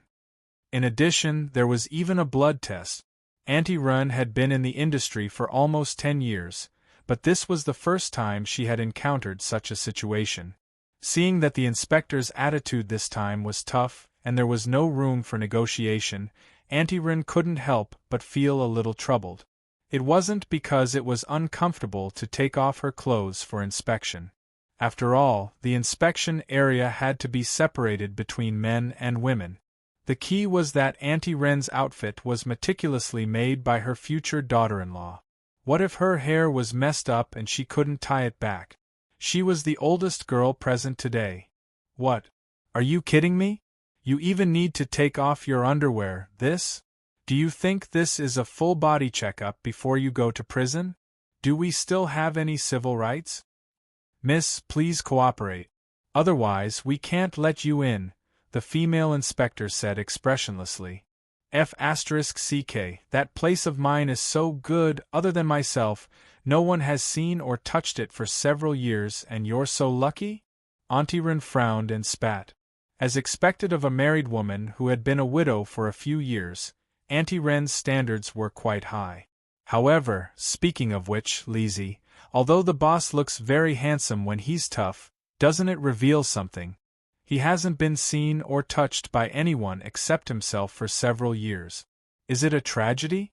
The one who spoke was old Q, a photographer, a driver, and a tool man who loved reading pornography.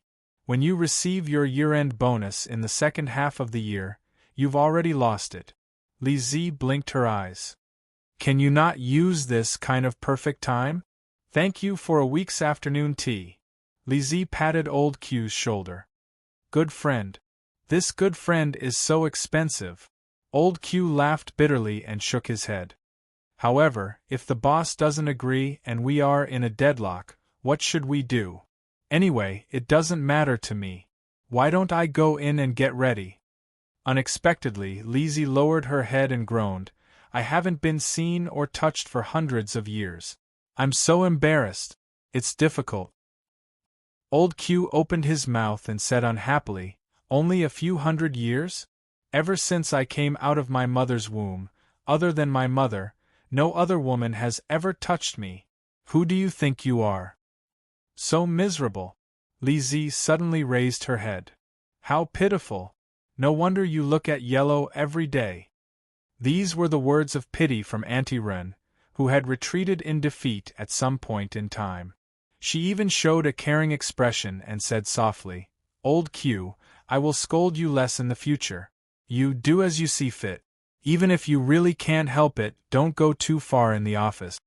No, it's not like that. Was it not a tragedy match just now? Boss, listen to me, this is a…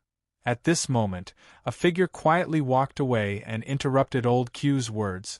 The person who came was a mature woman in her 30s who gave off a capable aura. Leave her inspection to me. The woman looked at the female inspector and said indifferently. Auntie Run looked like she had swallowed a live rat. Her face was very ugly, and she could only squeeze out a voice from her teeth, Ollie. In a simple room that could be dismantled, Ollie casually pointed at the table and said indifferently, Take out all the things and spread them out one by one. What do you want to do? Auntie Run subconsciously frowned and grasped her collar tightly. I warn you, don't mess around.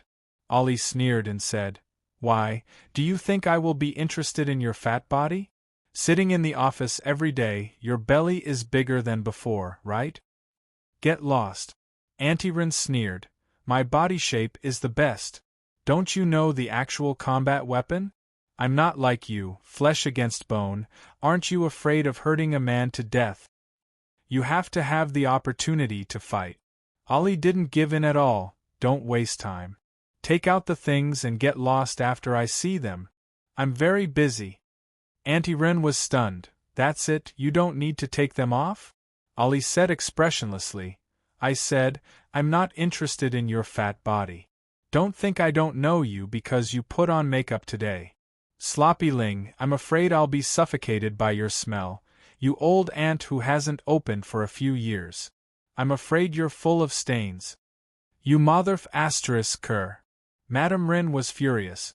She planned to have a catfight on the spot, but suddenly thought of something.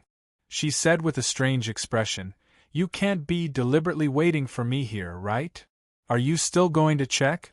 Otherwise, I'm going to go out and let the inspector outside come in." "Baby Ollie, I know you're the best." Her face was faintly ugly, and even had the impulse to directly leave and change, but in the end she sighed and silently checked the things that Renziling took out from the bag on the table. "Speaking of which, why is it so strict?" Auntie Ren frowned at this time. "I heard that a guest house was attacked yesterday. Yesterday, the police cars in the city were speeding everywhere. Ollie, is there anyone who wants to take the opportunity to make trouble?" "It's okay if it's just making trouble." Ollie wanted to say something but hesitated, and immediately frowned. "To be honest, although I don't know how you got the admission ticket, this kind of occasion is not suitable for you. If you want to leave, I'll arrange a green passage for you to leave." "Do you think I'll leave?" Auntie Ren pointed at herself and stared at her. Ollie suddenly stood up, forcibly turned Renziling's body around, and quickly patted her body from top to bottom. "Okay, the inspection is over, you can go out later. Don't talk too much in the meeting, it's best not to say anything. This is not a place where I can really raise my hand and ask questions." Unexpectedly, Auntie Ren didn't immediately refute this time, but nodded gently and said yes. Before leaving, Ollie suddenly asked, "By the way, have you seen Old Ma in the past 2 days?" "Old Ma?" Renziling thought for a moment and said, "I haven't seen him since the last time I met you and Old Ma here." "Why are you looking for him? I'll call him for you." "I've called him, but his phone is off." Ollie frowned. Maybe there's something, so it's not convenient to answer." Renziling thought for a while and said, "Don't they always act like this? It's not like you don't know." Ollie shook her head. "Nothing, you should go in quickly." Renziling nodded, but suddenly said, "Hey! After you're done with your meeting, if you have time, come over to my house for a meal." "Are you serious?" Ollie opened her mouth. Auntie Rin snorted. "Don't misunderstand, I just want to hear my son call you aunt in front of me." Ollie was not angry, but smiled slightly. "If that kid really thinks I'm his aunt, I will laugh in my dreams." Looking at Ollie, who left quietly, Auntie Rin was stunned for a while. She felt that this time she seemed to lose. In any case, the team from the third-rate magazine finally managed to sneak into the venue. "Old Q, why are you walking strangely? How do I know they are so serious about the anal examination?" Auntie Ren and Lizzie looked at him with care and pity at the same time, and said in unison, "Yeah. No, it's not like that." At the venue, in another special preparation area, the representatives of the diplomatic corps who came to the summit were waiting here. They had passed the preliminary examination and were arranged in this preparation area, so they were still cooperating. But all parties kept silent at this time, and did not talk to other diplomatic corps representatives easily. The door suddenly opened at this time, and Fire Cloud Evil God walked in with his hands behind his back, surrounded by a group of senior agents. Many of them had never seen this unparalleled national scholar of the administration, but when Fire Cloud Evil God appeared, most of them had already guessed his identity. Soon, Fire Cloud Evil God had walked in front of the diplomatic corps representatives. He looked around with a natural expression. Even though all supernatural powers were nothing in this forbidden city, the things that these people had accumulated over time wouldn't be so easily banned. Standing in front of these supernatural diplomatic corps representatives, most of the senior agents were already a little scared, and even broke out in cold sweat. But who was Fire Cloud Evil God?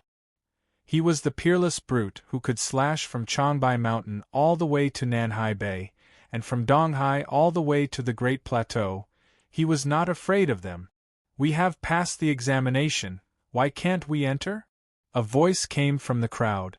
It was not proper Kelowna dialect, and even had a strong Western accent. It seemed to be learned at the last minute. "Before entering, there are a few final examinations." Fire Cloud Evil God said loudly, "This includes a blood test. I hope you can cooperate." "What?"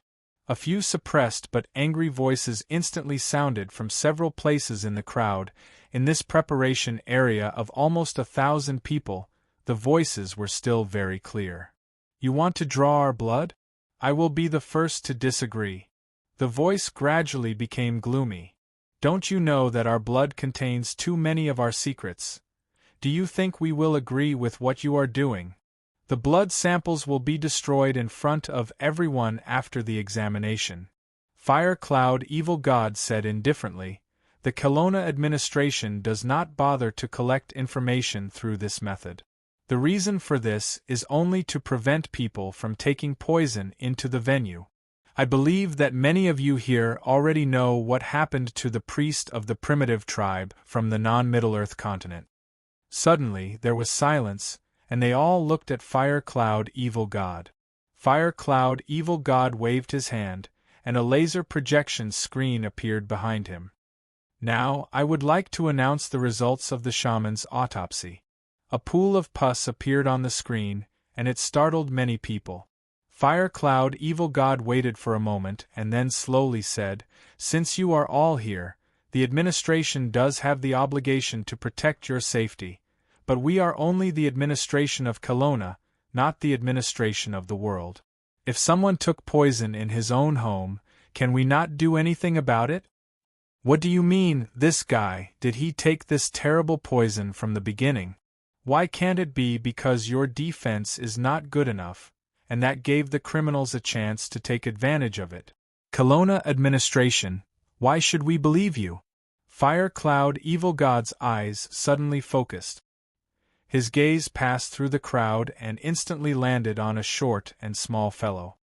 "We could have not announced this at all, and not even carried out this inspection, but the ones who might suffer losses are all of you. I don't want to say too much or go too far. From now on, those who are willing to accept the last few tests, please enter from the left door. Those who are not, please leave from the right door, but at the same time, you will lose the qualification to participate in this summit. However, no matter what kind of agreement this summit will pass, those who leave and the countries behind them will not be able to enjoy the benefits of this summit agreement. Do you really think that your Kelowna administration has the right to speak in this world?" A cold voice sounded. Fire Cloud Evil God coldly glanced at him, and was about to speak. But at this time, a loud voice suddenly sounded. "Night Mechanism is willing to accept the last test. The left door, right?" Mr. Grace was the first to walk out under the crowd's gaze. He was followed by 2 knights, and directly walked to the left door. "Everyone, I will go first, enter early, and find a cool place." Seeing that the representative of Knight Organization, Grace, really led her people into the left passage, the crowd started to discuss among themselves. But at this time, another dissatisfied and unhappy voice sounded. "This little white face is so fast. I should be the one to act tough. I only took a little more time to check the size of this big-boobed girl next to me. You people who don't even have a name, hurry up and die, touch me. Amit Ba. Amen. Almighty God."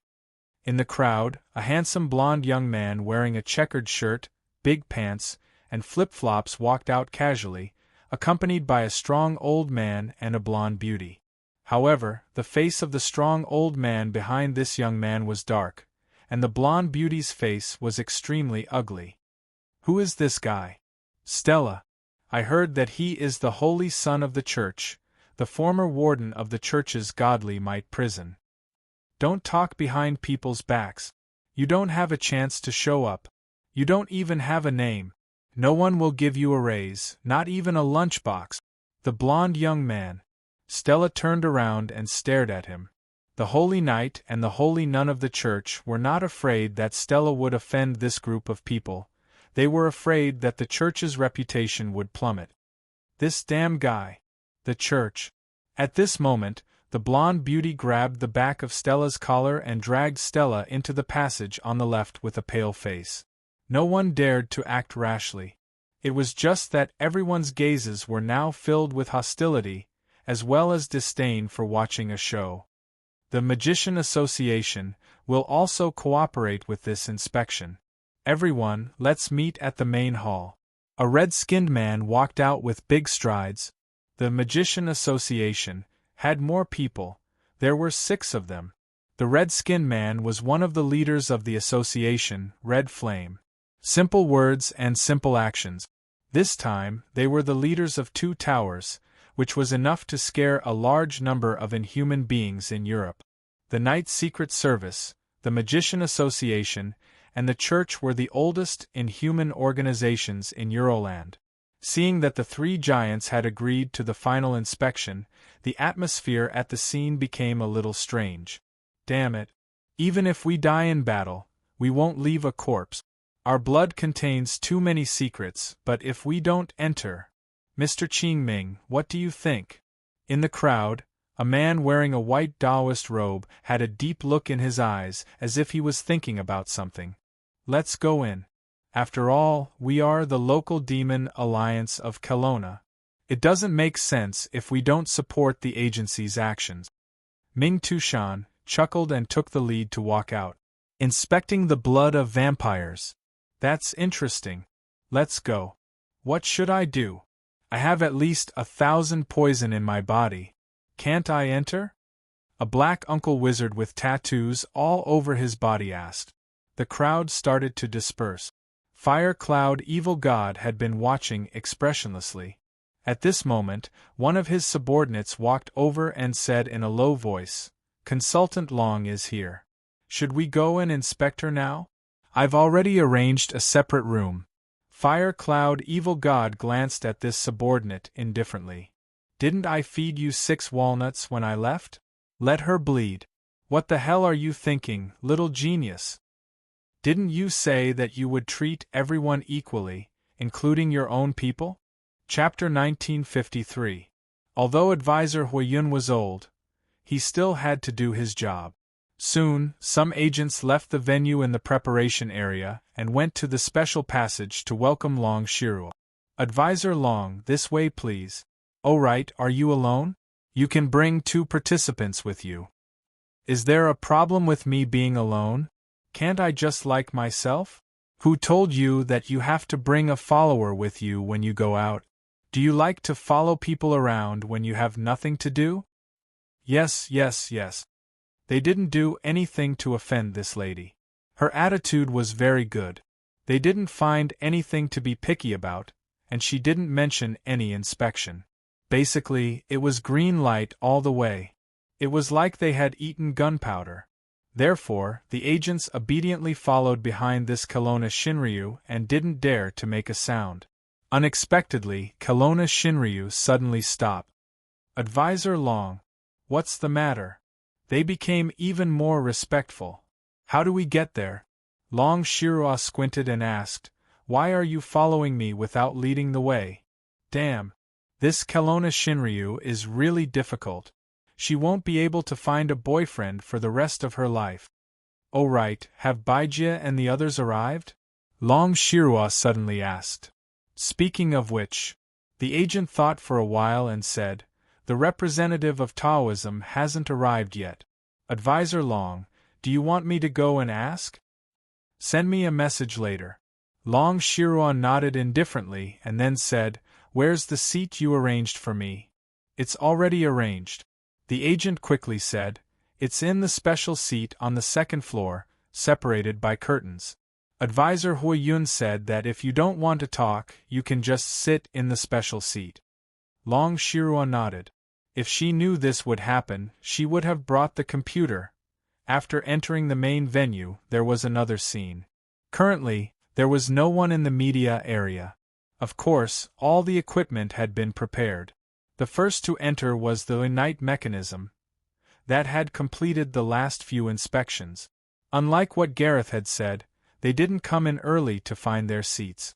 The list of seats had already been arranged properly. After the Ignite Institution's delegation entered the venue, someone immediately led them to their corresponding seats.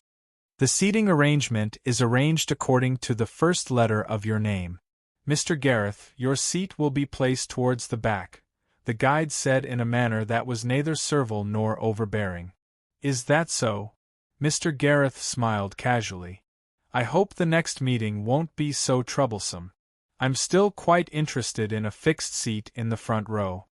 The person leading the way could only pretend that he didn't hear anything and didn't dare to say anything.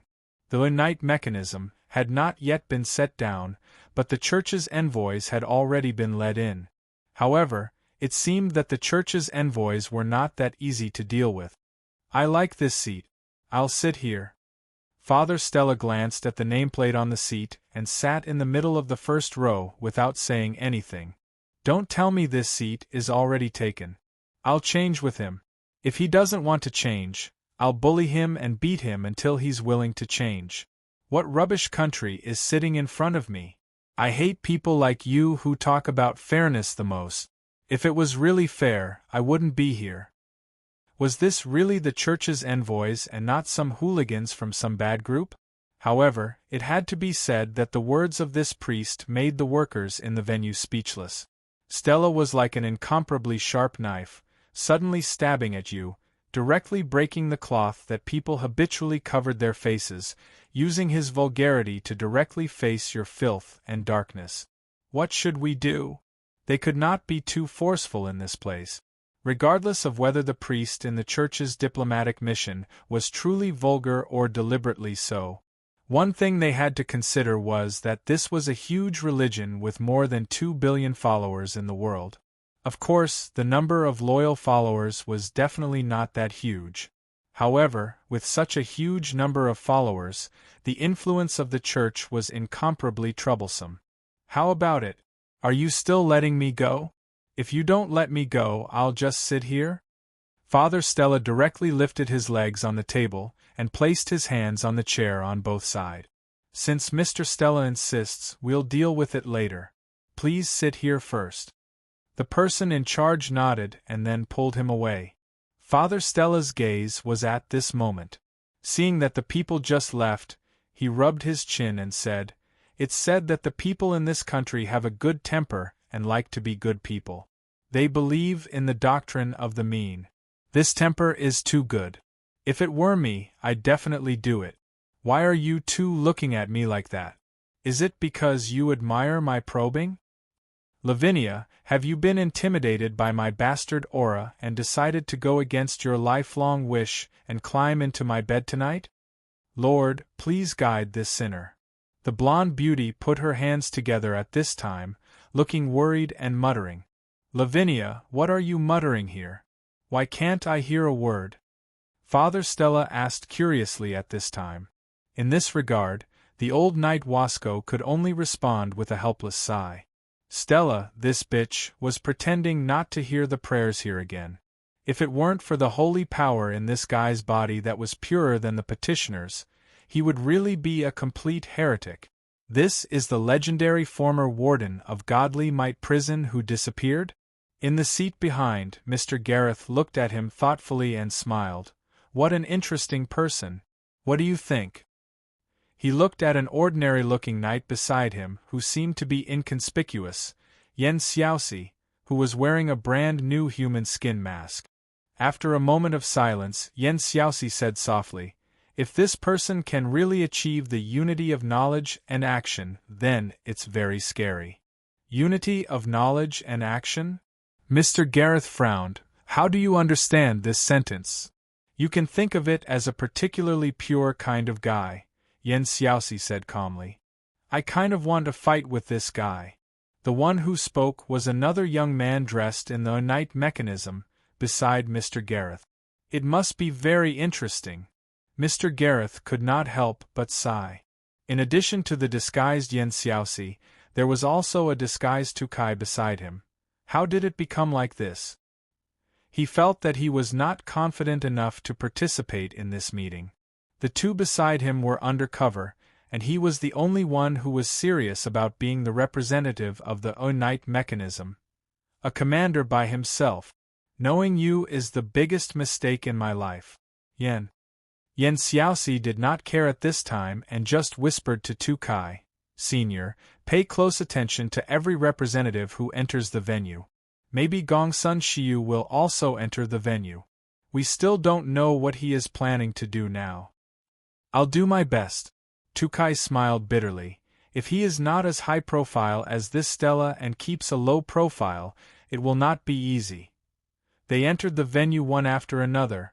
The number of representatives in the main venue increased at a speed visible to the naked eye. This is really interesting. It is obviously in a forbidden space, but it unexpectedly makes people feel dangerous. At this time, the red-skinned Crimson Blaze Tower Master smiled at the vampire girl accompanying him and said, "Most of the people here are not humans in their respective areas, but they are also people who have the right to speak. Why, Lisabeth, you are a student of Radiance and will have the opportunity to succeed the Tower Master in the future. Pay attention to these guys." Succeed the Tower Master? I never thought of that. The vampire girl suddenly became nervous. The Crimson Blaze Tower Master said indifferently, "In the association, other than Radiance, we don't have any students. But we all think highly of you. Or rather, we believe in Radiance's vision. Of course, if you are really not qualified, we will not push you to the position of Tower Master. But if you still have the slightest chance, we will not give you up so easily. After all, humans are selfish like this. From an emotional point of view, we will naturally lean towards our own people. But be more confident, why, Lisabeth." At this time, the Ice Tower Master pressed on the vampire girl's shoulders and said softly, "You will lack support by your side." While speaking, the Ice Tower Master intentionally or unintentionally glanced at Zhong Luoyue, who had been very cautious and reserved all this time. This third miss of the Zhong family was stunned. She could only put on a puzzled expression in response to the Ice Tower Master's meaningful smile. "Long time no see, Crimson Blaze Tower Master, Ice Tower Master." At this time, a slightly pale young man with a warm smile on his face slowly walked over with a group of people. The young man instantly attracted the attention of the Crimson Blaze Tower Master and the Ice Tower Master. "Beilegan." The Crimson Blaze Tower Master nodded. "It has been a while since we parted at the association headquarters. I heard that after you went back, you quickly reorganized the 13 clans. As expected of the legendary hero of the war 100 years ago, you should have this ability. This is not something to be praised." The young man, Beilegan, smiled and said, "I only reorganized the balance of the 13 clans. I hope to lead the clans to a correct future." The Ice Tower Master said indifferently, "I heard that the various large farms within your clan are very chaotic. A group of ancient human descendants that were raised in captivity by your clan seems to have a goddess, and right? Why, it hasn't troubled you. I thought that just dealing with the farms uprising would be enough to give you a headache. After all, most of the food source was cut off." "Thank you for your concern, Ice Tower Master," Beilegan said casually. "The farms matter is indeed a bit troublesome, but it is not to the extent that the clan can't eat. Besides, this summit is related to the situation of the entire world's supernatural power. No matter how troublesome it is, I have to take some time." The Ice Tower Master laughed it off. At this time, Beilegan looked at Elizabeth. Walking closer, this legendary hero of the 13 clans, the youngest and also recognized as the most powerful vampire, directly bowed to the vampire girl. "Miss Elizabeth, hello. I know that the Radiance Tower Master has accepted you as his last disciple. It is the honor of the 13 clans. I should have visited you earlier, but I just couldn't find the time."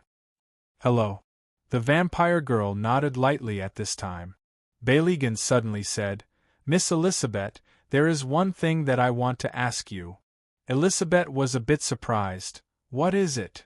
Beilegan said, "I opened some information of the clan's internal monitoring organization and found that earlier, Miss Elizabeth seemed to have appeared in a manner in the modern world.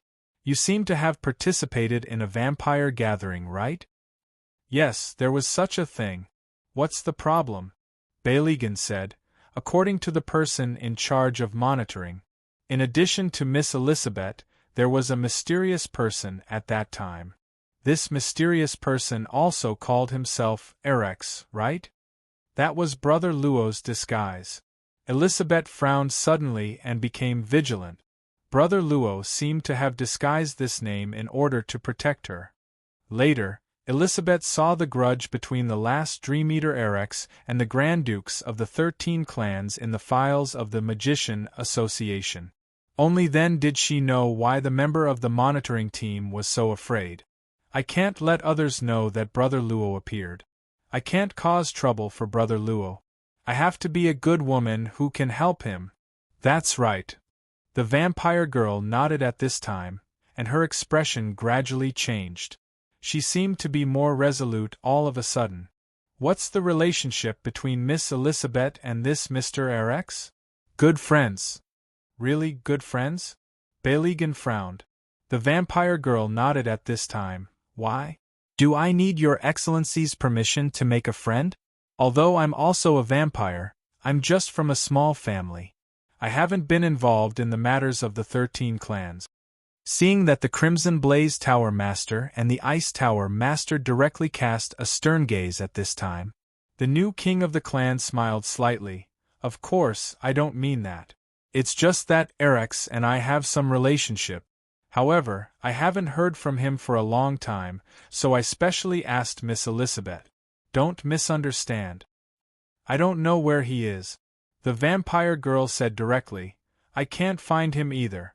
He came to me. I can't help you. I see. Balegan nodded. Sorry to disturb you. I'll take my seat. Seeing that Balegan didn't make things difficult and left directly, the vampire girl slowly breathed a sigh of relief at this time. She looked at Zhong Luoyue with excitement, clenching her small fist and said, Didn't I do very well just now? He didn't ask for anything. Zhong Luoyue gently touched Elizabeth's head. You've done very well. But you're almost the same as saying it. Zhong Luoyue slowly breathed a sigh of relief, but at this time, she met the eyes of the 2 tower masters at the same time, as if to say, Take it slow. At this time, a cry of surprise sounded. It instantly attracted the attention of the people who had entered the venue. This voice was the voice of Father Stella. Ha! This is not Lamia's. TSK. You finally thought it through and want to fall into my arms. Let me sacrifice my body for you. The excited Father Stella at this time ignored the persuasion of the people around him at this time, directly rushed to the front of a woman in a black tight leather jacket, and pretended to hug her. But he was directly kicked to the ground by the woman in the black and gold leather jacket. At this time, the woman directly stepped on Father Stella's face at this time, bent down and frowned. Who are you? Why do you speak in the same tone as that trash Stella, illegitimate child? Paladin Wasco suddenly stood up. No matter how cheap Stella's mouth was, he was still the unannounced successor of the future Pope. But he was trampled to the ground by the new chief of the Black Order. F***CK. This can't be tolerated. #######PS. As usual. Chapter 1954. The other preparation area was the preparation area for the media. 2 staff members pushed open the door to the waiting area. Now the media can prepare to enter. Please maintain order and enter one by one. In addition, please bring the receiver we have prepared so that we can check your movements at any time. After entering, any movement that requires temporary departure must be reported to us through the receiver. People walked silently to receive the receiver. In the team. Speaking of which, what kind of people are these Transcendence representatives from various countries? In the media waiting area, Old Q suddenly asked curiously, although a lot of strange things have happened, to be honest, I have never seen this kind of guy with my own eyes. Auntie Ren's palms were pressed on her knees at this time, her fingers flicking. Obviously, her heart was not too calm at this time. Who cares if he has 3 heads and 6 arms or 2 mouths? Since we are here, we will know later. But since they are the representatives of the forces behind them, they shouldn't cause any trouble. They should focus on the overall situation, right? Well, that makes sense. Old Q nodded thoughtfully. After all, it's such a big occasion, not a kindergarten playground. There shouldn't be any problems, right? In the main venue. Seeing that Paladin Wasco was about to step forward and confront the new chief of the Black Order, how could the control staff stand still? Do these people follow the rules? Follow the rules.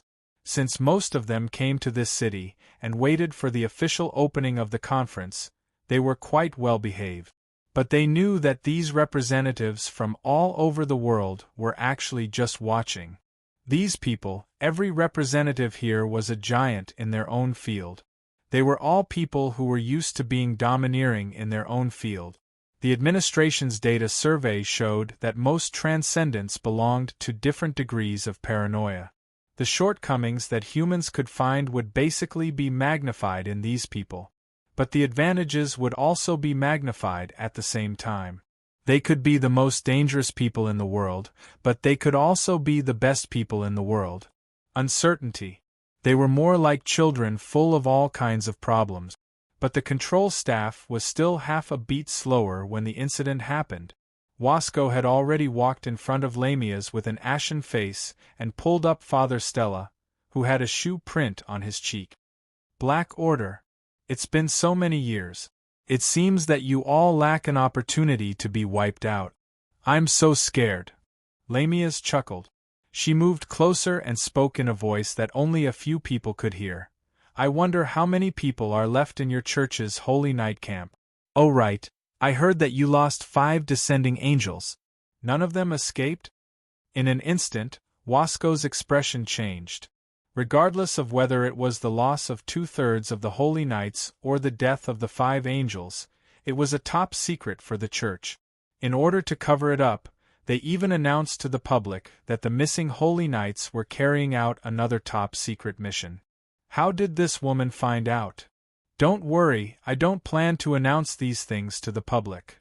Seeing the expression on Wasco's face, Lamia said casually, information is more valuable because it's not easily circulated. I'm looking forward to your so-called wiping out. So, under Wasco's uncertain gaze, Lamia's led her people to the seating area. The control staff arrived, but the conflict somehow calmed down.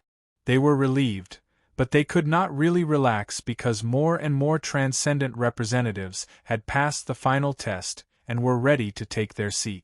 This girl is too full of herself.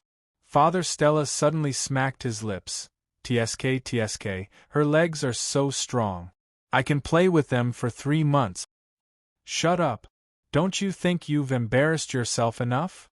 Wasco shouted in a deep voice. Father Stella walked away, leaving Wasco alone. Father Stella ran to the seat of the Magician Association. This made Miss Nun Lavinia, who was praying in her seat, rush out in fright and pull Father Stella back. What are you doing? I'm just going to say hello to that bastard and flirt with his wife. Father Strahl said casually. Don't worry, there's nothing going on between me and his wife. Look at Frosty wearing a skirt every day, you know she's doing it on purpose. This woman's legs are not beautiful. I've seen them before, they're bow-legged and short. Not fun. Stella, if you have the guts, fight with me outside the city and then come back for the meeting. If I don't sew up your shit-spewing mouth and seal it with molten steel, I won't be the tower master anymore. The sound of gnashing teeth.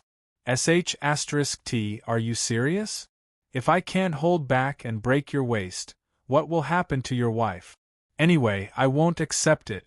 Your wife is so fierce, I'm afraid I can't stand it.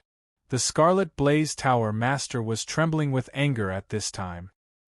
He clenched his fists, rushed down the stairs, and rushed to the front of Father Stella. However, at this moment, a strong light instantly shone on them. It was the strong light in the venue. This will be a live broadcast to the whole world on all channels. I don't mind turning on the communication now, let the whole world's billions of people, including the organizations behind you, see what you look like now. Also, if you want to fight, call me. I like to fight the most. It was the voice of Fire Cloud Evil God. Seeing this, the Magician Association naturally couldn't sit still and quickly came over. The Ice Tower Master directly came forward and pulled the Scarlet Blaze Tower Master. After whispering a few words, she successfully persuaded the Scarlet Blaze Tower Master. She then looked at Father Stella and said indifferently, "I haven't seen you for so many years, but your mouth is still so cheap. Stella, you don't have to be like this at all. If you didn't like to talk nonsense, when the almond incident happened and you were condemned by the Pope's palace, there wouldn't be a single person who spoke up for you." "I don't see you speaking up for me," Father Stella said with a smile. "Little Icy, am I not good to you? I still remember you used to call me Little Trent." The Scarlet Blaze Tower Master, who had just calmed his anger, suddenly gritted his teeth, scaring Zhong Luoyue and Wei Lisabet to quickly persuade him. "Hey! The quality of the members of your association is so high," Father Stella said with surprise. TSK, this is the type who looks dignified on the outside but is open on the inside. Wow, this little girl is even better, she's completely a sissy. Looking at her, I want to jump ship to your association. Don't bother, give me the position of Radiance, I'll lead your association to rule Europe tomorrow. Stella. The Ice Tower Master suddenly came closer and lowered her voice. "Why, Lisabet, this is Amon's granddaughter. You can do as you see fit." Father Stella did not say a word at this time. He directly turned around. He did not return to the position he occupied at the beginning. Instead, he went to the position where his name plate was originally placed and sat down like a dead dog. The storm seemed to have calmed down, but the smell of gunpowder did not dissipate. Fire Cloud Evil God shook his head. Fortunately, this was the city of exclusion. Otherwise, with so many transcendents present, he would not be able to defeat 10 of them. Start the live broadcast immediately. Fire Cloud Evil God thought at this time and said, "There's no need to wait, let these guys be exposed to the public's eyes. People need face and tree bark, there are not many who are shameless. I'll do it right away. This is the legendary warden of the former Godly Might prison." A man wearing a Yin-Yang master robe who just entered the venue looked thoughtfully at this time. There's a rumor in Europe that this former warden gave his enemies a headache with just his mouth. Wherever he went, people couldn't help but retreat. Today, I see that he really lives up to his reputation. Lord Qingming, our position is here. Now, the exciting moment has finally arrived. I'm the host of this XXTV. In the basement of the second-hand electrical shop, a group of people gathered in front of the screen at this time. Bernard was busy capturing the faces on each screen through the camera. He was almost too busy. At this time, Mr. Jean was sitting on a folding chair with his arms crossed in front of his chest, silent. For the whole day today, the people here would only stay in front of the screen and watch everything in the venue. This was indeed a live broadcast conference for the whole world. In a coastal port city, the barefoot little girl in a black dress loosened her hands at this time. A red-haired woman slowly fell to the ground, motionless. The little girl casually reached out and wiped a touch of blood from her lips, and her dark red eyes gradually returned to black. In the dim room, the screen of the old-fashioned TV blinked, and occasionally snowflakes flashed by, reflecting the fluorescent light on the little girl's crystal face. The little girl supported her chin lazily, and her long black hair fell to the floor. "A group of monkeys are acting." Humph. At this moment, something was pecking at the windowsill in the room. The little girl frowned and waved her hand, and the window door opened directly. A lark flew directly into the room at this time. The lark flew to the little girl's side and then put down a jade slip in its mouth. The little girl picked up the jade scroll and put it on her forehead. After a while, she chuckled and said, "You came just in time. I was worried that I wouldn't feel any pain after destroying so many branches. Now I know where your base is. There's a signal, sir, please look, please listen." In the depths of the desert, in a tent, everyone surrounded a laptop. The man in the lead with his eyes closed was carving something with a piece of wood in his hand at this time. You don't have to turn up the sound so loud, I want to hear the flow of chi outside. Okay, sir, wow. I see the young master of Purple Star. Hey, Lang Yong, you're blocking me. Don't take my position. It's Sir Juefeng. Why are you here? Aren't you in the depths of the holy cave? Purple Star is not here, I'm not afraid. I cultivate every day, I feel that my brain has become stupid. Lang Wu, do you have beef jerky and soda? Here. Huh, strange, why don't I see my brother Xiao Fei? A tanned young man walked forward at this time, held the TV directly with both hands, and looked around. Then the signal was gone. In the Forbidden City. In a corner of the square outside a shopping mall in the city, a gray-haired guy wearing sunglasses and carrying a large wooden box as tall as a person was casually leaning against the flower trough and rubbing his calves. He seemed to be tired from walking and was resting here. Many people were here at this time, looking at the huge screen on the outer wall of the mall. At this time, someone passed by and put down a 5 yuan note in front of this gray-haired guy. The young man put it away with a smile and said, "Benefactor, you will have good luck, immeasurable heavenly venerable. You're a Taoist?" The kind-hearted person couldn't help but be curious at this time. "I'm a heavenly master." The gray-haired guy smiled. "The heavenly master of Mount Longhu." "You're the heavenly master of Mount Longhu? Why didn't the heavenly master of Mount Longhu go to the venue inside for a meeting?" The kind-hearted person smiled at this time. "I'm also the sword immortal of the Forbidden City, known as the Little White Dragon who can overturn rivers and seas. I want to, but they don't invite me, so what can I do? I'm just a small fry in the pugilistic world, not worth mentioning." The gray-haired guy shook his head, and then lay down on the ground with his hands as a pillow and his legs crossed. He smiled and recited a poem to himself. The young man listens to the rain songs upstairs, the red candles dim the curtains. The young man listens to the rain in the boat. The broad river and the low clouds, the broken wild geese call the west wind. The kind-hearted person shook his head, looking like a fool. Main venue. In a private lounge inside the venue. Riaz was tidying his clothes in front of the mirror, looking a little nervous. The screen on the wall was playing the scene of everyone taking their seat.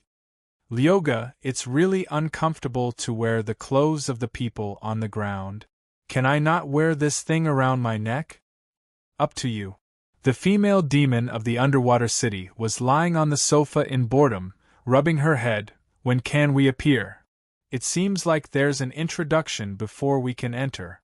As for the specific time, let me see the arrangement of the meeting.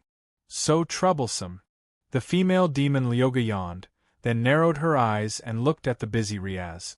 She suddenly smiled and said, "I'm tired, Riaz, come over and massage my shoulders. Didn't you just wake up?" At this time, Lyoga suddenly covered her stomach and rolled on the sofa, shouting, Aya, it's so hard. So hard. My life is so hard. My child, my life is so hard." Riaz opened his mouth, then smiled bitterly and sighed, "At that time, I should have controlled myself." Suddenly, the door of the lounge slowly opened. The person who entered was a tall man with a square face. Lyoga furrowed her brows. She sensed a domineering aura from this square-faced man. "Who are you? We don't seem to have seen you before?" Lyoga asked directly. "I'm Huang Chuan." The tall man with a square face said indifferently, "I'm the chief of the 3rd section of the Special Operations Group of the Kelowna administration, and one of the main people in charge of this summit meeting. Please come with me." "So soon?" Riaz subconsciously looked at the arrangement of the meeting in his hand. "Isn't it not time yet?" "Prince Riaz, there are some last-minute changes in the meeting." Huang Chuan smiled and said, "We've thought about it, and we think it's better to arrange it now. Presumably, everyone can't wait to meet you." "Is that so?" Riaz subconsciously looked at Lyoga. "Then arrange it."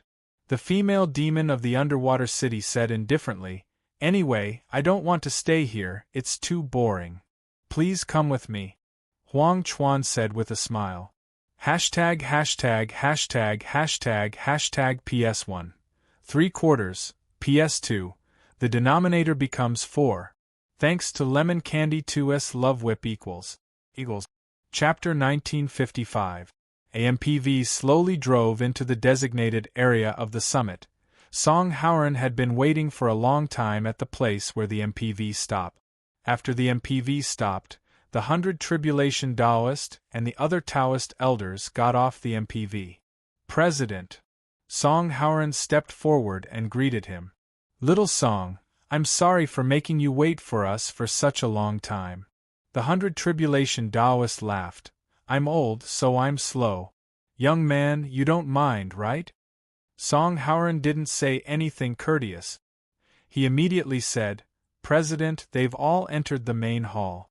We have to hurry up. We're late this time. We're lucky to make it in time. Let's go in. The 100 Tribulation Taoist nodded. Although they weren't as fast as Kelowna and Shinryu, they weren't too slow.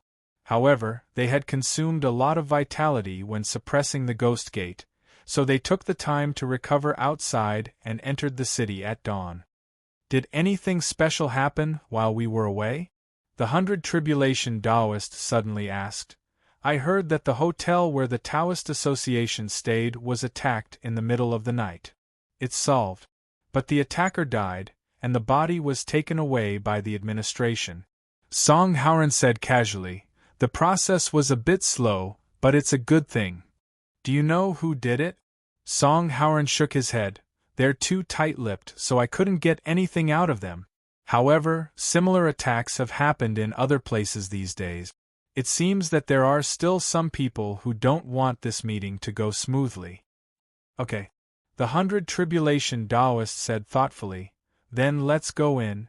Little Song, you can use my place and come with me. Thank you for your hard work during this time.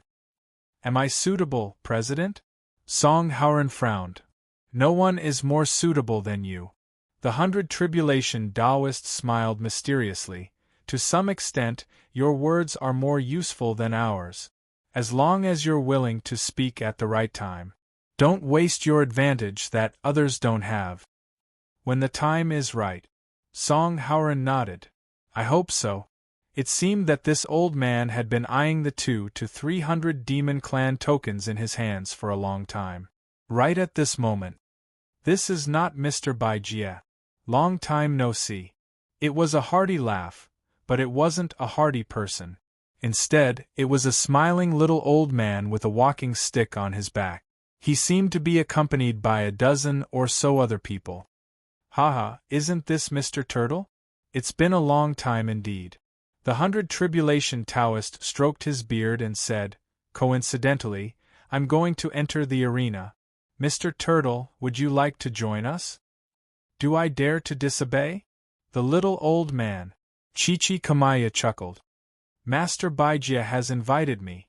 Even if I have to go through a mountain of blades and a sea of flames, this old man can still accompany you. At this moment, the 100 Tribulation Taoist was looking behind Chichi Kamaya. He had some impression of Ghost Baby. However, he was not sure about the masked woman beside Ghost Baby. Under the state of prohibition, even if his mind was as clear as a mirror, he would still be dizzy and muddle-headed. Who is this girl? Don't you remember, Mr. Baijie? This is the princess of Xianyuan Palace. The 100 Tribulation Taoist couldn't help being stunned. He forced a smile and said, If Old Turtle says so, then so be it, let's go in. After you, after you. Chichi Kamaya hurriedly declined. After you, Old Turtle. After you. The 100 Tribulation Taoist courteously declined. They were courteous to each other all the way. It was like an old leader meeting an old leader. Nobody wanted to leave. In the end, Ghost Baby rolled his eyes and directly led the masked Jessica into the arena. These two old foxes. Song Haoran smiled as he muttered. Soon after, he called over a follower and instructed in a low voice, Go and prepare. Yes, young master. In the main hall, seeing the 100 Tribulation Taoist and Chichikamaya appear together, Fire Cloud Evil God couldn't help but frown. However, he didn't say anything. He just followed them from afar and nodded to each other as a greeting.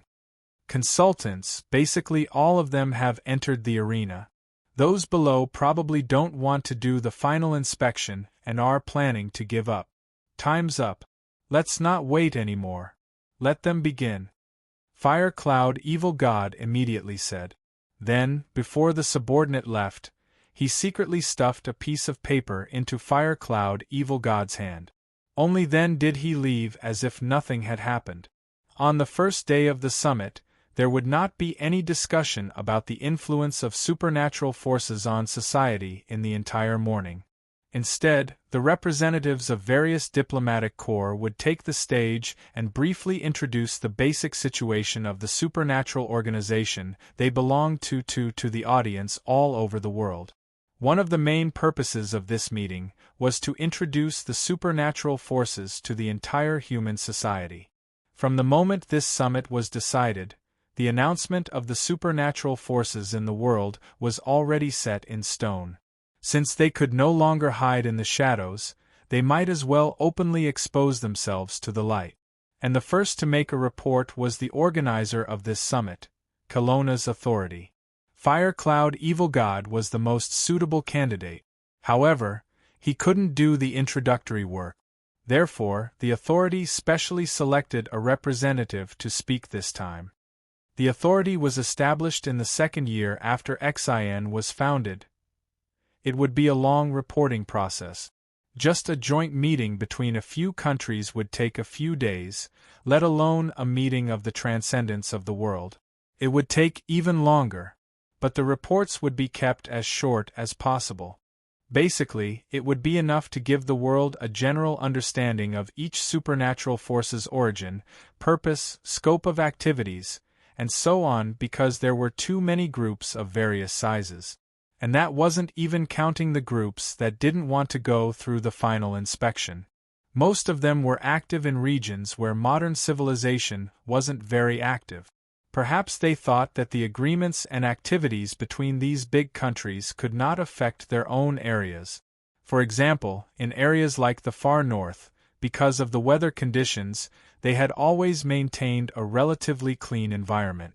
This kind of report was very tedious and boring for superhumans, but for normal humans, it was a piece of knowledge that they had never heard of before.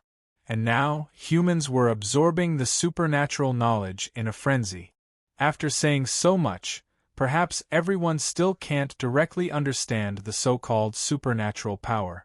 Finally, when the authority of Kelowna's 10-minute report was about to end, the authority's spokesperson finally said, "The following is a 15-second clip. I hope it can provide some reference for everyone." At the same time, a video was shown on every channel's livestream. The man in the video was wearing a white training suit, and his sideburns were white. In front of the man there were steel plates that were 3 centimeters long. There were a total of 20 steel plates. The man placed his hand on the first steel plate.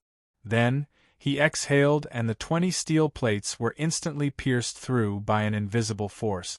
Similar holes with a diameter of half a meter appeared on the steel plates one after another. This isn't a special effect. This is supernatural power. That's the report from the authority of Kelowna. Thank you, everyone. Leaving aside the expressions of the humans who were watching the livestream from around the world, the various representatives in the main hall had different reactions. TSK, to think he would do such a thing. That old Fire Cloud is really shameless? In the special box, Shinryu of Kelowna looked down at Fire Cloud Evil God in the middle of the hall with a look of disdain. That old bastard's face was not red, and his heart was not beating fast. What a shameless old man. Damn it. You said you'd code it. Fire Cloud Evil God looked straight ahead, and faced the gazes of the people in the hall with an unfathomable look. Which little genius thought of this? Why did I make this video in the first place? Deduct wages. Deduct wages. Be that as it may, the representatives of the various diplomatic missions in the venue quickly withdrew their gazes. While the Fire Cloud Evil God's promotional video was enough to make the world gasp in awe, there were plenty of people who could do it to such an extent, and so they were not overly shocked. They were more concerned about who would be the one to make the report after the authority. The authority of Kelowna was the organizer. Regardless of their own strength, it was reasonable for them to make the report first. It could be considered as throwing a brick to attract jade, so no one deliberately made things difficult for them. But as for the second representative to make the report, just like in the society of ordinary people, there was the concept of big countries and super countries. In the world of supernatural and inhuman, there was the concept of giant. There were so many continents in the world, and each continent had its own powerful supernatural and inhuman forces. Across the ocean, most of them had lived in peace for thousands of years. But this time, it might mean the right to speak in the next meeting. To be fair, we'll use the method of drawing lots. The spokesperson of the authority ordered someone to bring in a box and said slowly. Everyone had different reactions, but obviously it did not cross their bottom line. They reluctantly acquiesced to the authority's operation. Thus, under the watchful eyes of the audience and billions of people around the world, the spokesperson slowly reached his hand into the box. Now, the result is in my hand. Next, I'll announce the second representative to make the report. The spokesperson took a deep breath, then slowly opened the result in his hand and glanced at it. After reading it, the spokesman's face couldn't help but be slightly stunned. But after all, he had quite good psychological quality, so after a short moment of surprise, he quickly took a deep breath and read aloud. From the South American continent, let's welcome the first pope of the new supernatural group, Baki sect, God Mr. Giba, to the stage. It felt like when the spokesperson read the name of the second representative to make the report, all his courage had been drained. Yen, why do you look so weird? In the seating area, Mr. Gareth couldn't help but curiously look at the guy who disguised as his knight. Do you know this god to Giba? I don't know him, Yen Xiaoxi said firmly. But you seem to be, on the other side. Tu Kai suddenly patted Mr. Gareth's shoulder and whispered with a smile. This is the essence of the civilization of Kelowna. You don't understand. Haha, God Mr. Giba. This is F** King the best. Let's welcome the first pope of Baki sect, God Mr. Giba, to the stage. In the media area, Auntie Ren, who was immersed in copying notes, subconsciously took a sip of the coffee handed over by Lizzie. Then, she spat it out. Fortunately, she didn't choke and almost cried.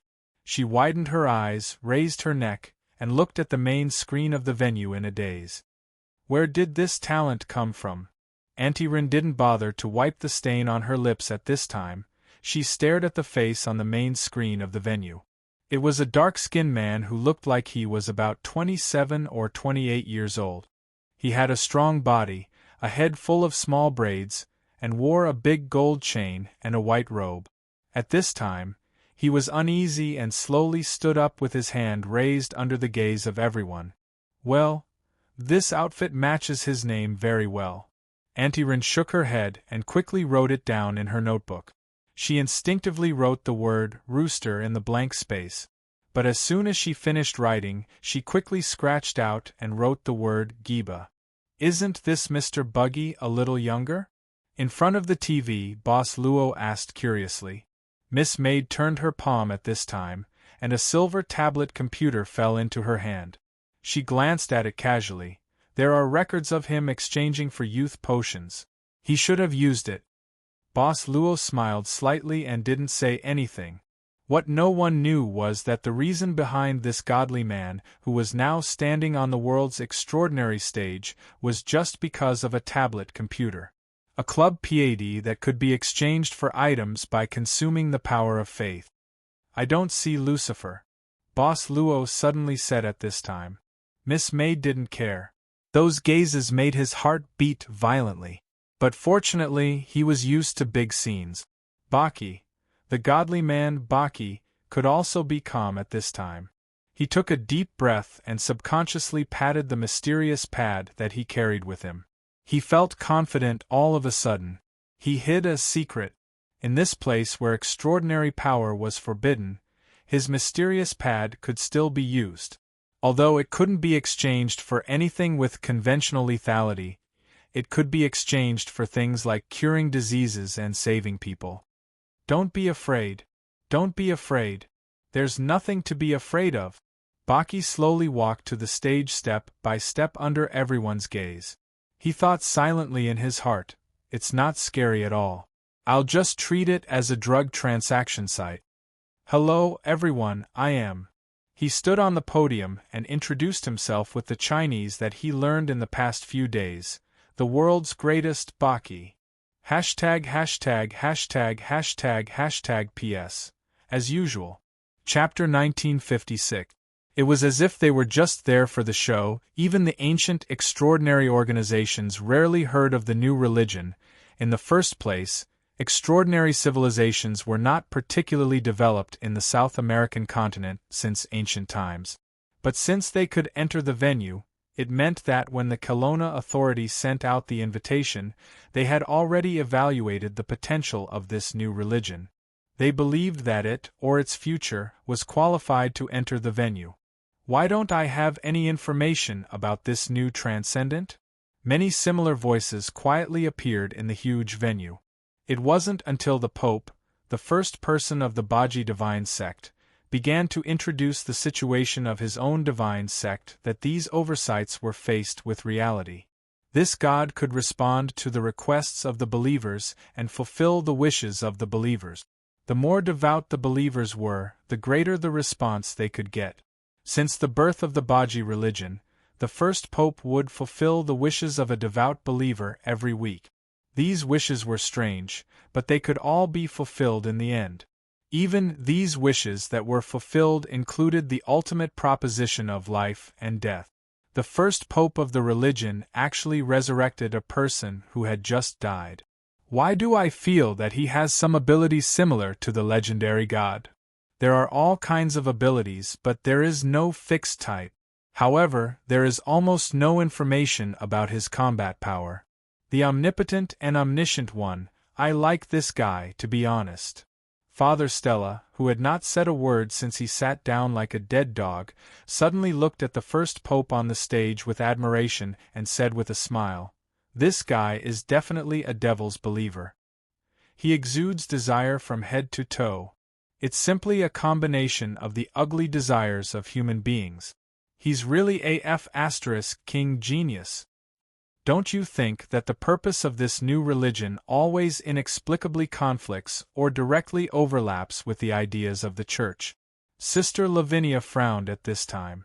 Wasco did not speak. What's so strange about that?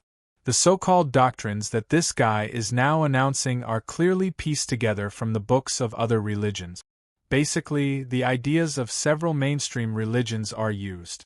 It's not messed up, that's why I say this guy is really a genius. Father Strahl said, "That's why I said this guy is really a genius. Maybe there's someone guiding him from behind." Sister Lavinia thought for a moment and said, "No matter how miraculous his power is, it is impossible for a single person to establish a large enough sect in such a short time. However, resurrection from the dead is indeed a taboo that humans should not touch." Father Stella said indifferently, "There is no forbidden area that humans can't go to. As long as there is a chance, any forbidden area is the Roman Avenue. Lavinia, for example, your forbidden area. If there is a chance, I will definitely go in and travel to see if it is spacious or narrow. Lord, please don't forget to save this unforgivable sinner." Stella.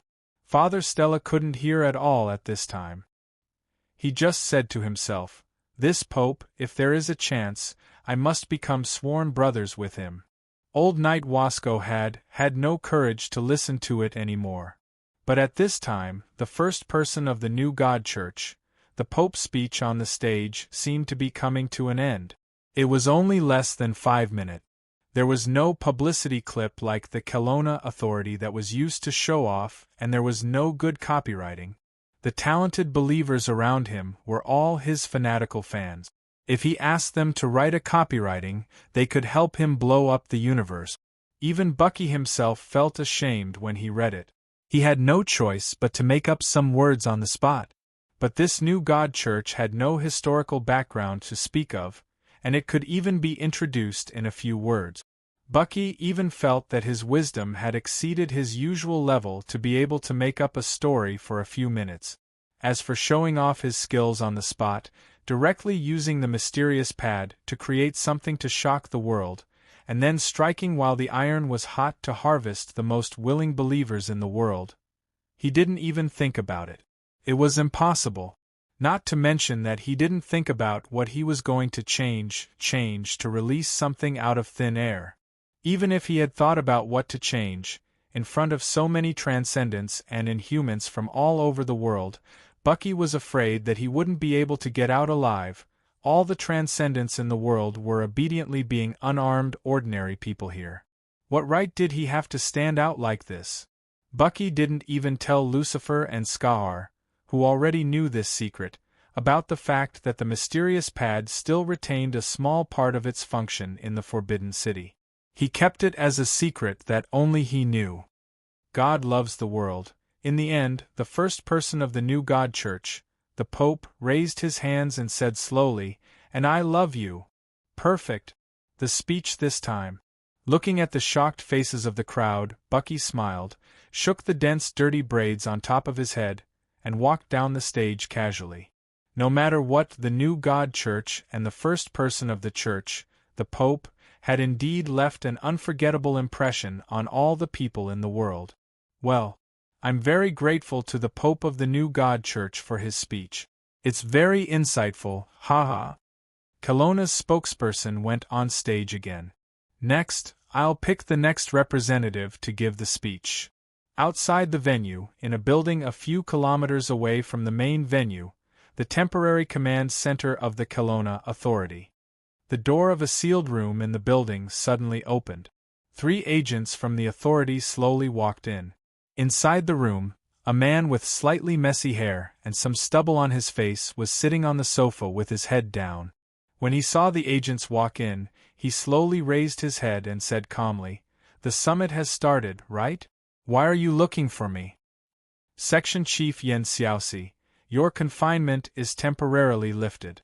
Consultant Hui Yun wants you to come to the venue now, the leading agent suddenly said. Section Chief Yen Xiaoxi, who looked exhausted, frowned.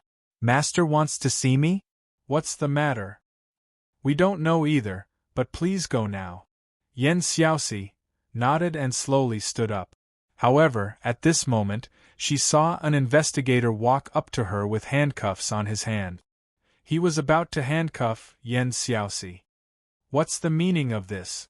Yen Xiaoxi frowned and shouted. I'm sorry, Section Chief Yen, this is Consultant Hui Yun's order. We're just following orders. I hope you can understand. Impossible, Master wouldn't give such an order. At this moment, Yen Xiaoxi sneered and said, My master didn't ask you to come here. Who are you? The 3 agents looked at each other and said calmly, Section Chief Yen, sorry to offend you. With that, the 3 of them rushed up at the same time.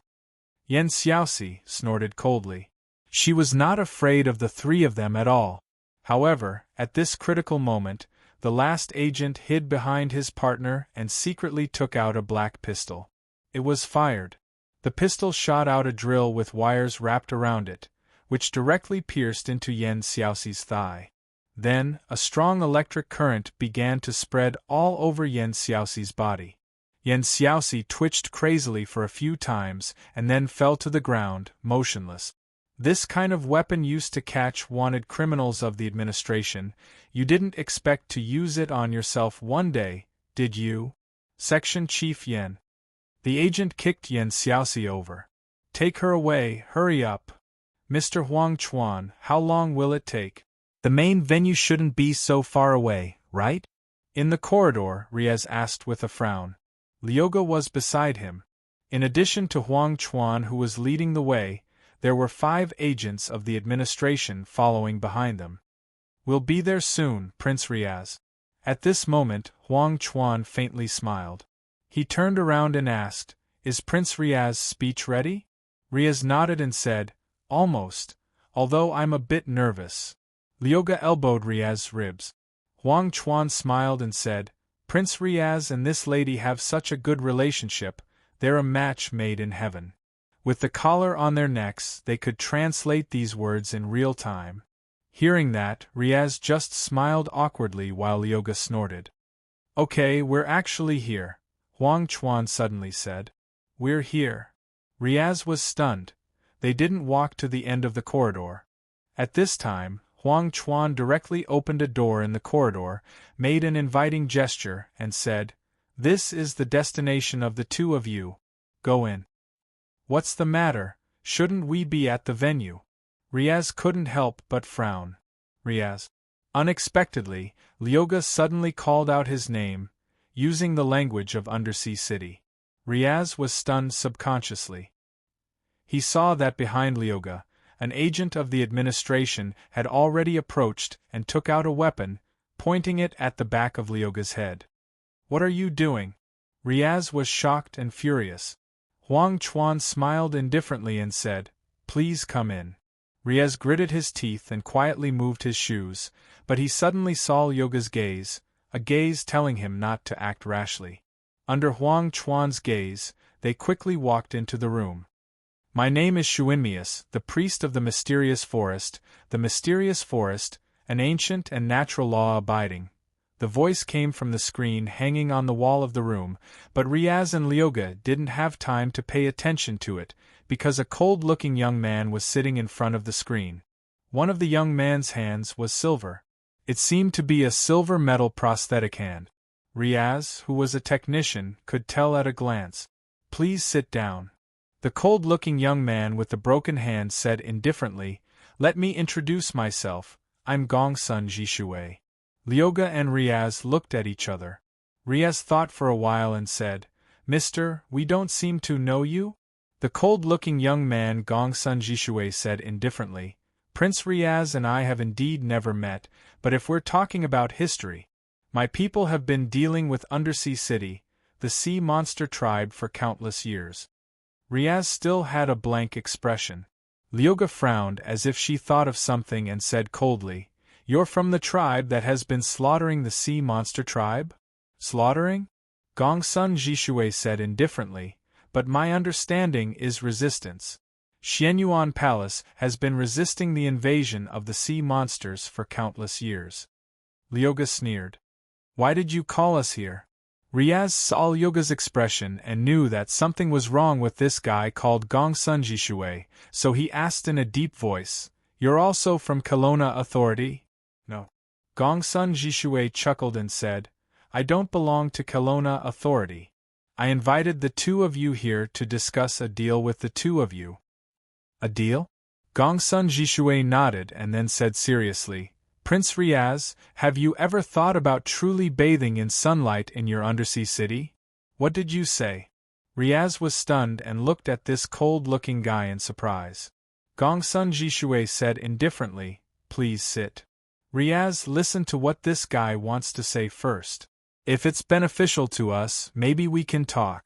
At this moment, Lyoga's voice suddenly sounded in Riaz's mind. This was not extraordinary power, but the function of the collar on his neck. It was the power of technology. Riaz was silent for a moment. In the end, he chose to listen to Lyoga's suggestion and slowly sat down. Outside the city, in a small building in a village, Mr. Song sat in front of the TV screen and listened carefully to the unique report. At this moment, there was some movement on the sofa behind Mr. Song. It was very light, as if there was nothing. But Mr. Song suddenly raised his hand. His body didn't move, but his raised hand blocked a fist that seemed to have the force of 1,000 caddies. "You're awake," Mr. Song said indifferently. "I thought that with the help of the mind-cleansing spell, you would wake up later. Do you feel better, Mr. Song?" The one who punched Farrell.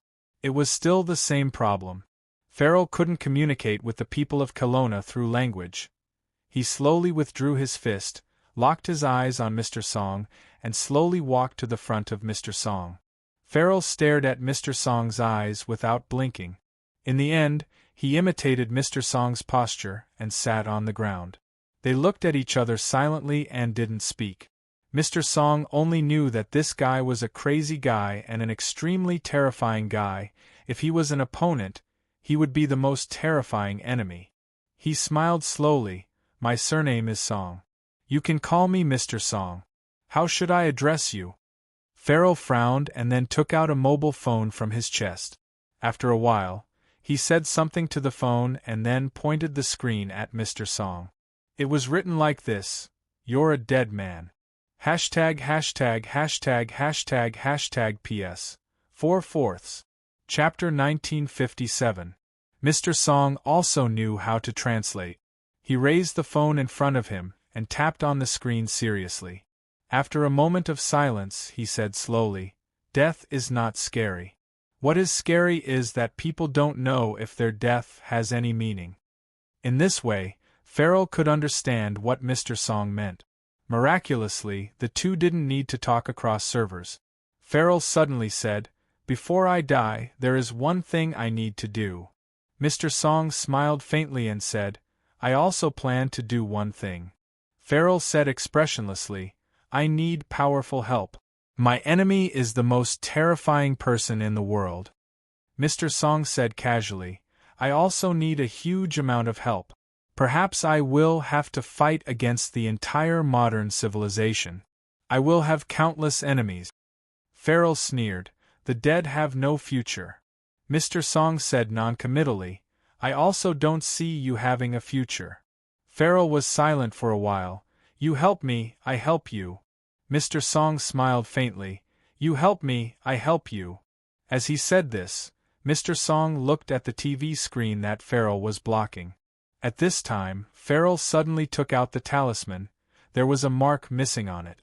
Obviously, it was because of this mark that he woke up from the chaos. He was silent because he didn't expect that when he saw that terrifying face again, he didn't have the courage to stay. "My enemy is really scary," Farrell said slowly. Mr. Song glanced at him and said indifferently, "Any enemy, strong or weak, as long as they are alive, will have their own weakness." "Weakness?" Farrell muttered in a low voice and soon fell into contemplation. He didn't seem to have much interest in the live broadcast of the extraordinary conference and gradually became absent-minded. Charlotte, who was holding a black umbrella, and Gong Fanching, who was exuding a charming aura, were together on the streets of Forbidden City. This should have been a beautiful scene that could attract people's attention. But now it wasn't. People's eyes were attracted by the big and small screens. Even the pedestrians on the street were looking at the screens of their phones and wearing headphones, afraid that they would miss something. This was the current situation on the street.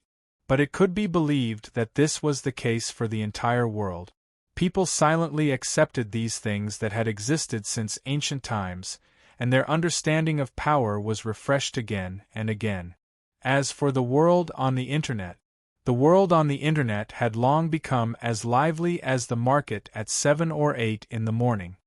Their spirit lives inside, and what lives outside is an empty shell. Charlotte suddenly said, "Thousands of years have passed, and the world has not been unified, but ideas have found a big melting pot." Gong Fanching glanced at Charlotte expressionlessly. According to Wolfgang, this witch's divination was reversed 9 out of 10 times, and the remaining one was basically accurate, but nothing good would come out of it. He remembered that she had traveled with Wolfgang all the way to the east. It seemed that they were looking for someone. "To be honest, you can hate me," Gong Fanching suddenly said. "If it wasn't for me, you wouldn't have been implanted by His Holiness." Charlotte said indifferently, "My soul belongs to the person I love. Except for him, no one can take my soul away from me. I don't resist, not because I can't resist, but because this is the guidance of fate." "Who is your lover?" Gong Fanching was suddenly very curious. What kind of person could resist this crazy witch? Although Wolfgang had been working hard to have a beautiful relationship with Charlotte, it was just words, and he had never done anything substantial. It is the morning star in the sky, it is the light in hell, it is the most beautiful creature created by the Creator. Charlotte said with a look of fascination, its smile can make all the women in the world obsessed, and its figure can make all the men in the world fall for it. Gong Fanqing couldn't help but stare blankly. Doesn't this mean that this is a freaking two-way socket? She shook her head. Communicating with the witch was a very tiring thing. Compared to this, it was more important to investigate the situation in the Forbidden City for Mr. Song. Gong Fanqing, who had already been in the city for some time, knew that in this place, her incomparably profound true power had indeed become soft. Like a drunkard who could not be woken up no matter how hard she tried, she was only left with the lowest level of physical strength. Although this was the case, the soul imprint on her self-esteem didn't disappear because of this. The soul imprint just became less active, and once she left the Forbidden City, the soul imprint would return to normal. She couldn't possibly stay in this city forever, right? She might starve to death. Suddenly, two brawny men hurriedly ran past Gong Fanqing and Charlotte. When they ran past, one of the brawny men even said fiercely, "You must catch that stinky girl. She scratched boss, she's dead meat." Although the whole world was paying attention to the Transcendent Conference, there would always be special and exceptions. They might feel that everything was still very far away from them, and even tomorrow was too far away, so they decided to live through today first. One was a demoness from hell, and the other was a demoness from the ancient times of the Divine Land. Neither of them was a good person. He immediately knew that the stinky girl, mentioned by the two strong men in a hurry, would not have an easy time in the future. But what did it matter? Damn it, I clearly saw her running over here. How did she suddenly disappear? Let's go over there and take a look. The two brawny men were searching around the streets, and finally, they rushed into a small alley. One of them suddenly said loudly, "Looking for a beating. This stinky girl." At the end of the alley, a little girl with a face as delicate as a porcelain doll was currently sitting on the wall in the depths of the alley. She lightly kicked her legs, and her hands pressed against the wall to stabilize herself. She smiled as she looked at the two brawny men who were sweating profusely because they were looking for her. The little girl was about 11 or 12 years old. "You can't escape, stinky girl." "I didn't say that I wanted to escape." The little girl chuckled and said, "I'm actually waiting for you here. You're dead. How dare you scratch our boss? Come down." At this moment, the little girl's lightly kicking shoes suddenly fell off. Thus, the little jade foot that was tightly wrapped in pure white stockings was presented in front of the two people. Through the light, they could even clearly see Luan Guo's distinct toes within the white. "Your boss is too rough, I don't like it. I like gentle humans." The little girl smiled innocently and said, "Also, if you shut up that skinny monkey of yours, I still prefer strong men." "Humph." The brawny man sneered and said, "Do you think we will still believe your nonsense? Stinky girl, from the moment you appeared, nothing you said was true. Don't talk so much to her." The other brawny man sneered and said, "Just take her back. There are still many rich people who like to play with this kind of little girl." With that, the brawny man rushed forward and stretched out his hand to grab the little girl's leg. Unexpectedly, the little girl suddenly took out a Coke can and poured it on the brawny man. The brownish-yellow liquid instantly drenched the brawny man's arm and half of his body. "Damn it, stinky girl." The brawny man was furious, but he felt something was wrong. His nose twitched and he was shocked. "This is gasoline?" At this moment, the little girl on the wall suddenly jumped down. Her movement was not agile but not clumsy either. It was just right. After landing, the angry brawny man instantly grabbed the little girl's collar and lifted her up. "Stinky girl, you're courting death. Be careful." The little girl squinted her eyes and smiled. A kerosene lighter was quietly placed at the spot between the man's thumb and index finger. If you move slightly, it will. Bang. It will be on fire. The little girl gently held the brawny man's fist. You stinky girl. It will be unstable when you're excited. The little girl laughed cheerfully at this time. At this time, the burly man subconsciously swallowed a mouthful of saliva, but he did not dare to move. He slowly raised his other hand, wanting to take away the lighter that was placed between his thumb and index finger. However, this slight movement directly made the lighter unstable. The raised arm suddenly stopped and did not dare to move. Why? Why aren't you coming to help? What are you waiting for? The brawny man quickly shouted at the other companions. Such a small thing and you're scared. At this time, the companion shook his head and directly walked forward. He easily reached out to take away the lighter on the brawny man's palm and extinguished it. He waved his hand and said, "What can happen? Don't be scared by this stinky girl." Where is that stinky girl? The little girl who was grabbed by the collar by the brawny man was gone. Here, two big brothers. I have a gift for you. The little girl's voice came from behind the two at this time. It was the sound of another lighter. When they hurriedly turned around, they saw that the lit lighter was flying towards them in a parabola trajectory. Panic. Fire. There were also screams. In the depths of the alley, thick smoke suddenly appeared, and not long after, the fire engine hurriedly rushed over. The incident in the alley attracted a lot of people to watch. Although it was important to pay attention to the live broadcast of the Supernatural Conference, the one to report on stage right now was an extremely rural black Uncle Adept. He was much more professional than the black Uncle Adept who danced around in a small ethnic tourist area at the border of Cathay. It was said that one person was directly burned to death in the alley, and another was seriously injured. In the crowd, a woman wearing jeans, a cap, a dark purple sleeveless short shirt, and a ponytail frowned when she saw this. Her eyes seemed to be looking for something. Soon, the woman's eyes stopped on a little girl in a car parked by the side of the road. The woman in purple walked directly to the little girl in white stockings, lowered her head and said indifferently, "Is it because of you again, Lucifer? Don't be like this." The little girl raised her head at this time, narrowed her eyes and smiled. "You don't know how hard it was for me to endure outside. Gabriel's shackles of order made me unable to even lie.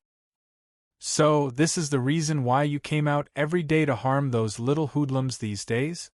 The woman in purple said expressionlessly. "Apart from harming, I can't win against adults, right? Little girl." Lucifer shrugged at this time. "Unlike you, Queen of the Shadow Country, even if your power is banned, you still have extraordinary martial arts. Besides, these are just scumbags who kidnap little girls for people with special hobbies to play with. What? Our Queen of the Shadow Country also has a time when she shows mercy to scumbags. Isn't this really the kind of justice that moves people? Whoever dies has nothing to do with me." The woman in purple, Skaha said expressionlessly, "Just as your summoned servant, according to the ancient contract, I need to protect your safety. I hope there won't be a situation like you, who often comes out to play without permission, in the future." Lucifer waved his hand and smiled. "I've had enough. After a few days of madness, I finally vented my long-suppressed dissatisfaction a little bit." Skaha said indifferently, "You can lie now, but I'll believe you this time. Now you should go back, sit in front of the TV, and watch your puppet put on a show in front of the world's transcendent giant." "Bucky?" Lucifer smiled faintly. "This guy has always been lucky. Don't worry. But you're right. I'm also curious to see how the churches in this world will react when they see the emergence of such a new religion. Unfortunately, it's not the current pope who came this time." She looked like an old woman who was passing judgment on the world. Suddenly, Skaha grabbed the back of her collar with one hand and lifted her up. "I'm the king of hell?" Lucifer frowned. Skaha didn't seem to hear it. She just carried her and walked like this. I was once the morning star in the sky, the supreme commander of heaven, the son of dawn? Lucifer tried to get the other party to respect him. Skaha still ignored him. Her pace even sped up unconsciously. I'm the master who summoned you from the ancient contract. Can't you give me some face? No, let's go. Finally, the queen of the shadow country from the ancient contract gave an absolute and heartless response.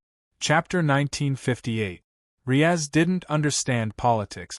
Although he was the prince of the underwater city, he was forced to do something beyond his ability. Although Riaz also had the hope to make the underwater city better, and was willing to work hard to achieve this goal, time didn't wait for him. He still lacked enough time to grow. But Lyoga was here, which made Riaz feel more at ease. This witch of the underwater city, as the shadow of Louis XXXIX, had ruled the underwater city for a long time. She was also the princess of the Siren clan, so she did have enough capital to participate in the political process. Of course, the underwater city didn't know much about the human kingdom on the surface, not to mention the complicated relationship between the transcendents on the surface. The Kelowna administration was the first transcendent organization that the underwater city chose to officially contact with the humans on the surface. But now, it seemed that the Kelowna administration was also turbulent in the undercurrent. Lyoga was even keenly aware that Huang Chuan, who took her and Riaz away this time, and Yen Xiaoxi, who received her at that time, didn't belong to the same faction. But it was unknown how far apart these two different factions were. Through the collar on her neck, Lyoga was patiently analyzing these things for Riaz. He silently noted it down and waited to slowly joke about it later. From now on, just follow my instructions and tell them what I say. Me? But can't you just say it yourself? Why do you have to go through me? Idiot! You are the prince of the underwater city. You are the leader of the contact between the underwater city and the humans on the surface.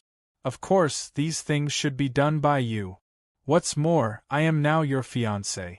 If I do everything, what will the humans on the surface think of you? What's the matter? You are more proficient in these things than me. Whoever can do it will do it. Isn't the underwater city like this? Idiot. Trash. Idiot. I'm so angry. Anyway, just follow what I say. Do you understand? Okay? Now, if this Gongsun Jishui doesn't take the initiative to speak, you don't say anything and just watch TV. What a blockhead. But right now, Gongsun Jishui didn't seem to have any intention of taking the initiative to speak. Huang Chuan was standing behind him. This private reception room was abnormally quiet. Suddenly, Gongsun Jishui said slowly, Prince Riaz, is this your first time walking on land? Yes, it's the first time. Riaz nodded subconsciously. He then coughed lightly and said, the human civilization on the surface is really good. So many different countries can coexist peacefully. Gongsun Jishui said calmly, Prince Riaz probably doesn't know that this so-called coexistence is more of an illusion. They are only focusing on the economy and culture. There are not many places where barbaric invasions still happen in the modern era. Riaz smiled and said, Isn't that good? Gongsun Shishui said casually, compared to the barbaric era of the past, this era is indeed better. But with the collective appearance of all the supernatural forces in the world, what will happen in the future is unknown. Just as Riaz was about to speak, Lyoga's voice buzzed in his mind. Lyoga wanted him to show a meaningful smile first. God knows how to smile meaningfully, huh? I've never practiced this before, okay? Riaz resisted the urge to roll his eyes and forced a smile. Since Mr. Gongsun is here, shouldn't you already have a certain view of the future? Prince Riaz is straightforward. Gongsun Jishui chuckled. Since that's the case, let's get straight to the point. Prince Riaz, do you know what the ultimate goal of this transcendent conference is? Riaz showed a smile again. Lyoga taught him this again. Gongsun Jishui said, They hope to find a path where supernatural beings and humans can coexist. Riaz suddenly said, "Does Mr. Gongsun know about Miss Bright Red?" Gongsun Jishui was startled. He frowned and thought for a while before saying, "From the name, it seems to be the nickname of a supernatural being." Riaz smiled casually and said, "Miss Bright Red is what we call them in the underwater city. On the ground they should be called Miss Bright Red, or something like that. They aren't supernatural beings like you think, they are just a very ordinary soft-shell class creature." Gongsun Jishui frowned. Riaz continued, "Ordinary people usually call Miss Bright Red by another name, cleaning shrimp." Gongsun Jishui frowned even more. Riaz smiled and said, "Miss Bright Red likes to climb into eels' open mouths and search for food from their sharp teeth. Logically speaking, they can easily become eels' food. But in fact, that's not the case. Eels, or some fish that have a lot of microbes on their bodies and can't clean them up themselves, welcome Miss Bright Red's arrival." Gongsun Jishui instantly understood the meaning of Riaz's words. He felt that this Prince Riaz should be a guy who didn't know anything. His face still had a childish look, this couldn't be fooled. But now, it seemed that he had indeed fooled someone. So, Prince Riaz seems to be inclined to the path of the coexistence of transcendence and humans. Riaz said calmly, "I believe that the agency should have seen some of the information we provided about the underwater city. In the underwater city, demon energy has long been integrated into the daily lives of the residents. We didn't resist the danger brought by the powerful power of demon energy. This is a kind of technology, a technology that can be mastered by the people of the underwater city." Gongsun Jishui shook his head and said, "Transcendents are different. Transcendents aren't easy to be controlled by anyone. Instead, it's easier for them to be controlled." Riaz smiled and said, "Maybe you don't know, but the birth of demon energy was only in the hands of a very small number of people in the underwater city." Gongsun Jishui said calmly, "The selflessness of the ancestors of the underwater city is really admirable." Riaz said, "Mr. Gongsun, your tribe has been silently guarding the deep sea for thousands of years, not letting the sea monster tribe have a chance to land. It's also admirable." Gongsun Jishui smiled. The young prince of the underwater city in front of him made him feel like he was dealing with an old fox. He smiled and said, "I admit that some transcendents can't easily leave humans and live alone. Humans are too unpredictable, and their cognition can change all the time. Also, humans are creatures that like to regret. I don't know if Prince Riaz has ever thought about it. If the sea monster tribe in the deep sea wants to coexist with you, but proposes to live in your underwater city, would your people agree?" Riaz looked at Gongsun Jishui without blinking. After a while, he slowly said, "In fact, I've never thought about this problem." Gongsun Jishui said calmly, "Your Highness, it's not too late to think about it now." Riaz shook his head and said, "There's no need to think about it now. The sea monster tribe has disappeared, and from now on, there won't be any more sea monster tribe. So, our underwater city doesn't need to think about this problem anymore." Gongsun Jishui couldn't help but be slightly moved and said subconsciously, "The sea monster tribe disappeared?" Riaz chuckled and said indifferently, "About half a month ago, the Siren tribe was completely destroyed by His Majesty the 39th Emperor of Undersea City with his troops. Now there are no more sea monster tribe in the deep sea." Gongsun Jishui was silent. Riaz narrowed his eyes and said, "This is one of the reasons why we dare to go to the land at this time. The sea monster tribe wants to go to the land and has been fighting with your tribe for thousands of years. But now, it's no longer necessary. Your nobles don't need to guard the deep sea to prevent the invasion of the sea monster tribe. And this is the greatest sincerity that our underwater city brings to contact the humans on the land. Destroying the sea monster tribe naturally wasn't because of this sincerity. The reason why Louis XXXIX destroyed the sea monster tribe was just to gather the number of black balls. But at this time, regarding this matter, Lu Gu just casually used it and said it as nicely as possible. Riaz himself felt very guilty when he said the shameless words of this kind of politician. But Gongsun Jishui didn't know this. The destruction of the sea monster tribe and the impact of this matter on the Xianyuan Palace was indeed something that Gongsun Jishui couldn't speculate at once. But, if there was no threat of the deep-sea monster invasion, the Xianyuan Palace didn't need to guard the deep sea for generations and was freed from the fate of this generation. This is indeed the greatest sincerity. Gongsun Jishui said calmly. It doesn't matter whether Prince Riaz can reach an agreement with us or not. For this sincerity, I represent the people who sacrificed in the deep-sea battlefield to give His Highness and the underwater city the greatest respect. Please accept my bow.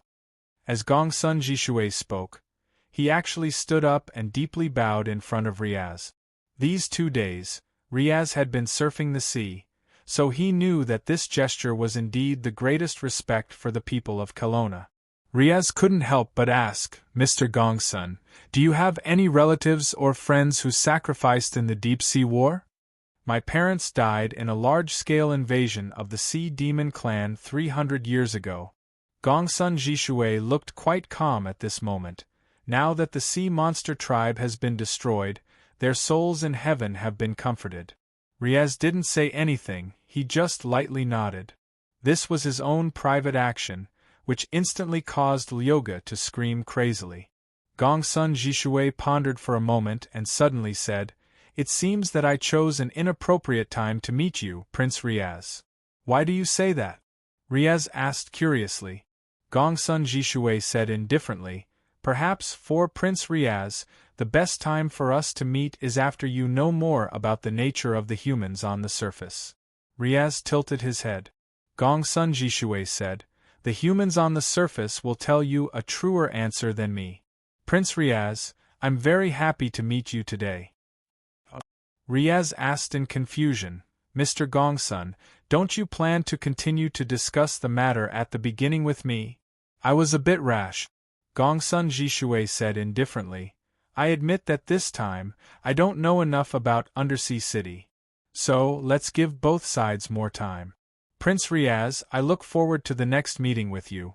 As long as you are willing, just inform Huang Chuan. According to Lyoga's instructions, Riaz responded with a smile instead. There is one more thing. Gongsun Jishui suddenly said, I hope that our meeting today will be a meeting that no one knows about. After Huang Chuan, according to the original agenda, Prince Riaz will appear. Riaz smiled and said, Undersea City brought the greatest good and evil to the surface world this time, we won't cause any unnecessary trouble for ourselves. Gongsun Jishui nodded at this time and waved his hand. Huang Chuan quickly arranged for people to take Riaz and Lyoga away and send them back to the lounge where they were waiting. This prince is quite good at acting. Soon after, Huang Chuan came back and sat directly opposite Gongsun Jishui. He frowned and said, I underestimated him and thought he was just a kid. It's the woman beside him who is not simple. Gongsun Jishui suddenly shook his head. The woman beside him? Huang Chuan frowned. She looks more like a barbaric girl. And I have been paying attention to this girl just now, but I didn't find anything strange about her. We still know too little about Undersea City. Gongsun Jishui shook his head, especially magic energy technology. Huang Chuan thought for a while and said, You just let them go like this today. Are you really not afraid that they will expose the meeting with you? Aren't you too impulsive? If it were me, if they didn't agree, I would never let them leave this room. You are too soft-hearted. Gongsun Jishui coldly glanced at Huang Chuan until this square-faced man's eyes faintly flickered. Then, he said indifferently, Let's not talk about whether they will expose the meeting or not. Even if they do, it doesn't matter. Letting them go today is just a show of respect. Respect? Huang Chuan sneered. Gongsun Jishui said expressionlessly, It is for the generations of Gongsun family members of Xianyuan Palace who died in the deep sea. You don't understand. He indeed didn't understand because he was a monster.